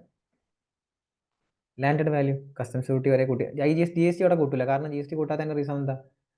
GST ടോട്ടൽ ഒക്കെ കൂടി കൂട്ടിയിട്ടാണ് GST വരിക. ഓക്കെ, സോ അത് വരെയുള്ള ആൻറ്റി ഡംപിങ് ഡ്യൂട്ടി കൂട്ടുന്ന വരെയുള്ളതിനാണ് ലാൻഡഡ് വാല്യൂ എന്ന് പറയുക. അപ്പോൾ ലാൻഡഡ് വാല്യൂ കിട്ടി. ഇതും ഏത് തമ്മിലുള്ള ഡിഫറൻസ് ആണ് നോക്കുക. ആഫ്റ്റർ ലാൻഡിംഗ് ആണ് GST, കറക്റ്റ്, അങ്ങനെയും പറയും. യെസ്, കറക്റ്റ്, അതാണ് കറക്റ്റ് വേ. ആഫ്റ്റർ ലാൻഡിംഗ് ആണ് GST വരിക. യെസ്. ഇനി ഇതിൻ്റെ മാർക്കറ്റ് വാല്യൂ നോക്കണം. മാർക്കറ്റ് വാല്യൂ തന്നിട്ടുണ്ട് എത്രയാണ്? 70 per kg ആണ്. എത്ര kg അവിടെ ഇമ്പോർട്ട് ചെയ്യുന്നത്? 500 kg. 500 × 70 × 60. ആ 60 എവിടെ നിന്ന് വന്നേ? റുപ്പീസ് കൺവേർട്ട് ചെയ്തു. 70 per dollar ആണ് പൈസ, 500 kg ആണ്. അപ്പോൾ 21 ലക്ഷം. 21 ലക്ഷം മൈനസ് എന്ത്? Landed value. എത്ര ആൻറ്റി ഡംപിങ് ഡ്യൂട്ടി വരിക? 4,02,000. കറക്റ്റ് അല്ലേ? ഈ വേ ഇങ്ങനെ തന്നെ പോണേ. വെരി സിമ്പിൾ ക്വസ്റ്റ്യനാണ്. ഇത് വന്നു കഴിഞ്ഞാൽ 7 മാർക്ക് സുഖസുന്ദരമായിട്ട് നേടാൻ പറ്റും. ഓക്കെ, നെക്സ്റ്റ് കിട്ടി. 21 lakh ആണ് നമ്മളെ അസസബിൾ വാല്യൂ, നമ്മളെ വാല്യൂ ആയിട്ട് വരിക. ദെൻ അതിൻ്റെ മുകളിൽ 12% IGST വരും. അങ്ങനെ ടോട്ടൽ കിട്ടും. എന്നിട്ട് ടോട്ടൽ ഡ്യൂട്ടി പേബിൾ ഏതൊക്കെ വരും? നമ്മുടെ ബേസിക് കസ്റ്റം ഡ്യൂട്ടിയും SWSഉം, ദെൻ ആൻറ്റി ഡംപിങ് ഡ്യൂട്ടിയും, ദെൻ നമ്മുടെ IGSTയും ഇതൊക്കെ കൂടി കൂട്ടി ടോട്ടൽ ഡ്യൂട്ടി പേബിൾ. ഇത് അഗൈൻ റിപ്പീറ്റ് ചെയ്യണോ ഈ ക്വസ്റ്റ്യൻ? ഇതുപോലത്തെ ഒരു ക്വസ്റ്റ്യൻ ഞങ്ങൾക്ക് ചെയ്യാൻ തരാം അടുത്തത്, പിന്നെ സെറ്റ് ആവും. ഒന്നുകൂടെ റിപ്പീറ്റ് ചെയ്യണം. യെസ്, ഒന്നുകൂടെ റിപ്പീറ്റ് ചെയ്യാം. സോ ക്വസ്റ്റ്യൻ പറയുന്നത് അസസബിൾ വാല്യൂ $25,000 ആണ്. ദെൻ നമ്മൾ കൺവേർട്ട് ചെയ്തു, അസസബിൾ വാല്യൂ റുപ്പീസിലോട്ട് കൺവേർട്ട് ചെയ്തു, കിട്ടി. പിന്നെ നമ്മൾ റൂട്ടീൻ പ്രോസസ്സ്, അതായത് basic custom duty, basic custom duty പറയാം. ബേസിക് കസ്റ്റം ഡ്യൂട്ടി എടുത്ത് SWS എടുത്ത് അതെല്ലാം കൂടി കൂട്ടിയിട്ടുള്ളതിനാണ് ലാൻഡഡ് വാല്യൂ എന്ന് പറയാം. അതാണ് 16,98,000. ഓക്കെ, ആൻറ്റി ഡംപിങ് ഡ്യൂട്ടി ഇവിടെ എന്താ പറഞ്ഞത്? ലാൻഡഡ് വാല്യൂ പിന്നെ 70 per kg വെച്ച് കാൽക്കുലേറ്റ് ചെയ്ത എമൗണ്ടും തമ്മിലുള്ള ഡിഫറൻസ് ആയിരിക്കും ആൻറ്റി ഡംപിങ് ഡ്യൂട്ടി. പെർസെൻറ്റേജ് ഒന്നുമല്ല. ലാൻഡഡ് വാല്യൂ എത്രയാണ് നോക്കുക. ലാൻഡഡ് വാല്യൂ എത്രയാണ്? 16,98,000. അതും അതുപോലെ തന്നെ 70 per kg വെച്ച് കൂട്ടിയിട്ടുള്ള എമൗണ്ടും തമ്മിലുള്ള ഡിഫറൻസ് എത്രയാണോ ആ ഡിഫറൻസ് ആണ് എന്ത്? Anti dumping duty. So 70 per kg വെച്ച് കൂട്ടുമ്പം എത്ര വരുന്നത്? 500 kg ഇമ്പോർട്ട് ചെയ്തത് 70 per kg ആണ്. ദെൻ 60 rupees ആണ് നമ്മളെ ഇന്ത്യൻ റുപ്പീസിലോട്ട് കൺവേർട്ട് ചെയ്യുമ്പോൾ. സോ 21 lakh ആണ് ഇന്ത്യൻ റുപ്പീസിൽ വരിക. ഇതും ഏതും തമ്മിലുള്ള ഡിഫറൻസ്? ലാൻഡഡ് വാല്യൂ തമ്മിലുള്ള ഡിഫറൻസ് എത്രയാണ്? 4,16,98. ഇതോ? ഇത് ഇതടാ 15 ലക്ഷം 1 ലക്ഷം കൂട്ടിയതാണ് 16,98 കിട്ടിയത്. അതായത് 15 ലക്ഷമുള്ള assessable value plus basic custom duty plus SWS, അതാണ് 17,98,000 ലാൻഡഡ് വാല്യൂ. ഓക്കെ, അതും നമ്മളെ മാർക്കറ്റ് വാല്യൂ തമ്മിലുള്ള ഡിഫറൻസ് എടുത്തു, അതാണ് 4,02,000. ഇതെല്ലാം കൂടി കൂട്ടിക്കഴിഞ്ഞാൽ ആയി കഴിഞ്ഞു. ടോട്ടൽ ഡ്യൂട്ടി കൂട്ടിയിട്ടാണല്ലോ നമ്മൾ എന്ത് ചെയ്യുക? GST കാണുക. സോ ടോട്ടലൊക്കെ കൂടി കൂട്ടിയിട്ട് അതിൻ്റെ മുകളിൽ GST കണ്ടു. സെറ്റ് അല്ലടാ? കാരണം ഇത് ഇമ്പോർട്ടൻ്റ് ആണ് ഫോർ ദിസ് എക്സാം.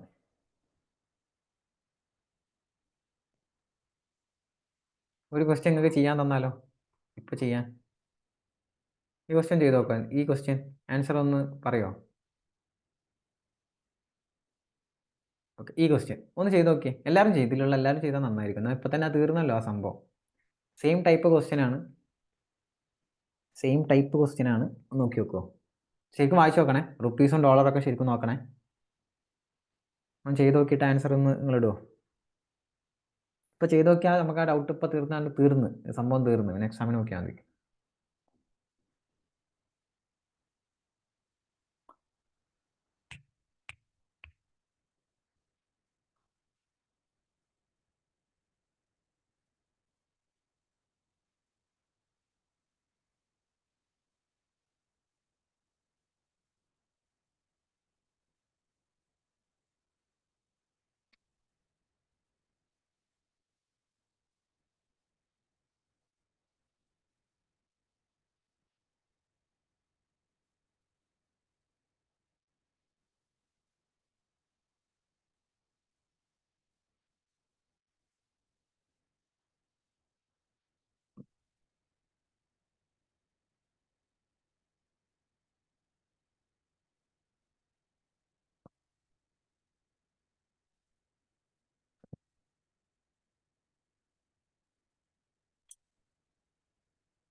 ആൻസർ കിട്ടിയാർക്കെങ്കിലും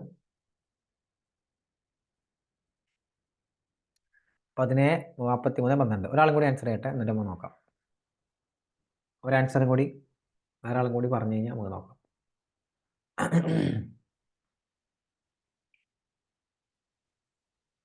ചെയ്യടാ പെൻ ആൻഡ് പേപ്പർ എടുത്ത് ചെയ്യടാ.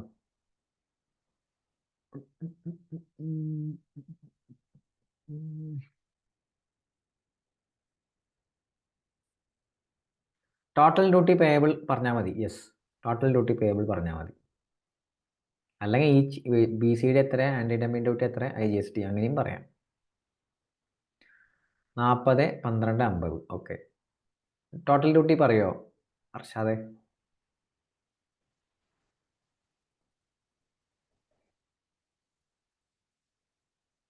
ഇനി വൺ മോർ ആൻസർ. ആരെങ്കിലും ഒരാളും കൂടി ആൻസർ പറയോ?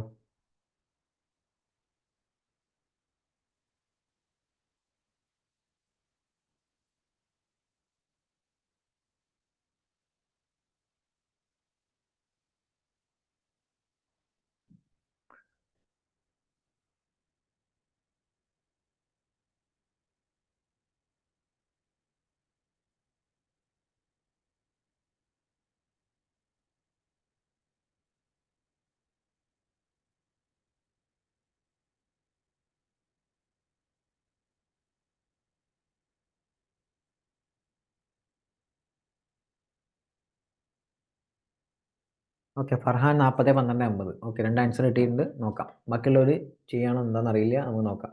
Okay, a commodity is important to India from a country covered by notification issued by central government, section 9A of Customs Tariff Act. Following particulars are made available. Assessable value for levying basic custom duties ഇത് റുപ്പീസിലാണ് 6,31,250. നേരത്തെ ക്വസ്റ്റ്യനിൽ ഡോളറിലായിരുന്നു. Next 250 kgs ആണ് import ചെയ്യുന്നത്. Basic custom duty 10% ആണ്, IGST 18% ആണ്. As per notification anti dumping duty will be equal to difference between cost of commodity calculated at 50 per kg and the landed value of the commodity. Same dialogue ചോദിച്ചിട്ടുള്ളത് BCD എത്ര, anti dumping എത്ര, and IGST എത്ര. Same format. 6,31,000 convert ചെയ്യാനൊന്നും ഇല്ലല്ലോ, Indian rupees തന്നെയാണ്. അതിൻ്റെ 10% BCD, അതിൻ്റെ 10% STWs, total കൂട്ടിക്കഴിഞ്ഞാൽ landed value. Yes, correct. Then നമ്മൾ എന്ത് ചെയ്യണം, ആൻറ്റി ഡംപിങ് എത്രയെന്നുള്ളത് കാണണം. അപ്പോൾ എത്ര kg അവിടെ ഇമ്പോർട്ട് ചെയ്യുന്നത്? 250 kg. സോ 250 kg ഇൻറ്റു അല്ലേ, 250 kg ഇൻറ്റു എത്ര, 50 റുപ്പീസ്. 250 ഇൻറ്റു 50 ഇൻറ്റു 70 അല്ലേ, മൈനസ് അങ്ങനെയല്ലേ വരിക. 250 kg ഇമ്പോർട്ട് ചെയ്യുന്നത് അല്ലേ, 250 500 അല്ലല്ലോ വരാം. 250 ഇൻറ്റു 50 അല്ലേ, 250 ഇൻറ്റു 50. 500 അല്ല, ഇത് 500 അല്ല, 250 ആണ്. 250 into 50 12,500. Then exchange rate 70. Then market value 8,75,000 കിട്ടും. 12,500 ഇൻറ്റു 70. ഇതും തമ്മിലുള്ള ഡിഫറൻസ് 8,75,000 മൈനസ് 7,688 അതായിരിക്കും ആൻറ്റി ഡംപിങ് ഡ്യൂട്ടി. എന്നിട്ടൊക്കെ കൂടി കൂട്ടി 8,75,000. അതിൻ്റെ മുകളിൽ 18% IGST. എന്നിട്ട് ടോട്ടൽ കസ്റ്റം ഡ്യൂട്ടി പേയബിൾ 4,01,250. നേരത്തെ ചെയ്ത അതേ ഫോർമാറ്റ്, വേറെ വ്യത്യാസമൊന്നുമില്ല. And this question is really important for this attempt. കാരണം ലാസ്റ്റ് MQയിൽ ചോദിച്ചോണ്ട് അല്ല ഒന്നല്ല, സെപ്പറേറ്റ് കാണിക്കുന്നതായിരിക്കും നല്ലത്. യെസ്, സെപ്പറേറ്റ് ലാസ്റ്റ് ഒന്ന് കൺക്ലൂഷൻ പോലെ സോപ്പ് ഇടാൻ വേണ്ടിയിട്ട് ഒന്ന് കാണിച്ചു കഴിഞ്ഞാൽ നന്നായിരിക്കും. സെപ്പറേറ്റ് കാണാം, ബേസിക് കസ്റ്റം ഡ്യൂട്ടി ഇത്ര, ഇത് ഇത്ര. നമ്മുടെ ചോദ്യം ഇങ്ങനെയാണോ? ചോദ്യം ഇങ്ങനെയല്ലേ ചോദിച്ചേ, ഓരോന്നോരോന്ന് കാണാൻ.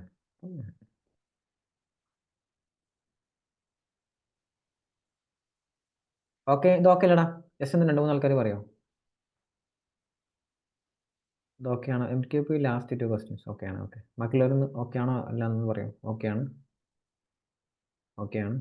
1-2 ആൾക്കാരും കൂടി ബാക്കിയുള്ള ഇതിലുള്ള സെറ്റാണ്. ഓക്കെ ആണ്. Okay, fine. സോ നമ്മുടെ ടൈപ്സ് ഓഫ് ഡ്യൂട്ടീസും ഇവിടെ കഴിഞ്ഞു. Tomorrow marathon സൂമിലാണോ? സൂമിലും ഉണ്ടാവും, യൂട്യൂബിലും ഉണ്ടാവും, രണ്ടും ഉണ്ടാവും. Inspiration comes from within yourself. One has to be positive. When you are positive, good things happen. ഈ സമയത്ത് കറക്റ്റ് വേണ്ട ഒരു കോട്ടാവ്. നിങ്ങൾ പോസിറ്റീവായിട്ട് തന്നെ ഇരിക്കണം. പോസിറ്റീവായിട്ടിരിക്കുകയെന്നുണ്ടെങ്കിൽ നിങ്ങൾക്ക് നല്ലത് മാത്രം നടക്കും. ഓക്കെ, സോ ഇൻസ്പിറേഷനും മോട്ടിവേഷനും ഒക്കെ നിങ്ങൾക്ക് തന്നെയാണ് വരുന്നത്. ഇതിൻ്റെ ഫസ്റ്റ് ചാപ്റ്റർ ഇമ്പോർട്ടൻ്റ് ആണ്. ഫസ്റ്റ് ചാപ്റ്ററിന് MCQ ഉണ്ടാവും. MCQ അതിലൊരു ഡെറലിക്റ്റ് ഫ്ലോട്ട്സ് എന്താ പറയുക ജെറ്റ്സാം അങ്ങനത്തെ സാധനങ്ങളില്ലേ, അത് ഇമ്പോർട്ടൻ്റ് ആണ്. അങ്ങനത്തെ കുറച്ച് സാധനങ്ങൾ മാത്രം അതിൽ ഞാൻ ബോൾഡ് ചെയ്തിട്ടുള്ള കുറച്ച് ഐറ്റംസ്, ബുക്കിൽ ബോൾഡ് ചെയ്തിട്ടുള്ള കുറച്ച് ഐറ്റംസ്. ആ 4 എണ്ണം വേണമെങ്കിൽ MCQയിൽ ചോദിക്കാം. പണ്ടൊക്കെ അത് ഈ മാച്ച് ദ ഫോളോയിങ് ഒക്കെ ഉണ്ടാകുന്ന സമയത്തില്ലേ, നിങ്ങൾ 2016 സെലക്ട് എപ്പോഴും ചോദിച്ചിരുന്നു. വർക്ക് അതൊക്കെ തന്നെ. ഇതാണ് മോട്ടിവേഷൻ. എല്ലാ ചാപ്റ്ററിൻ്റെ ആയ ഓരോ കോട്ട്. അപ്പോൾ നമ്മൾ നമ്മുടെ സെഷൻ മൈൻഡപ്പ് ചെയ്യാം.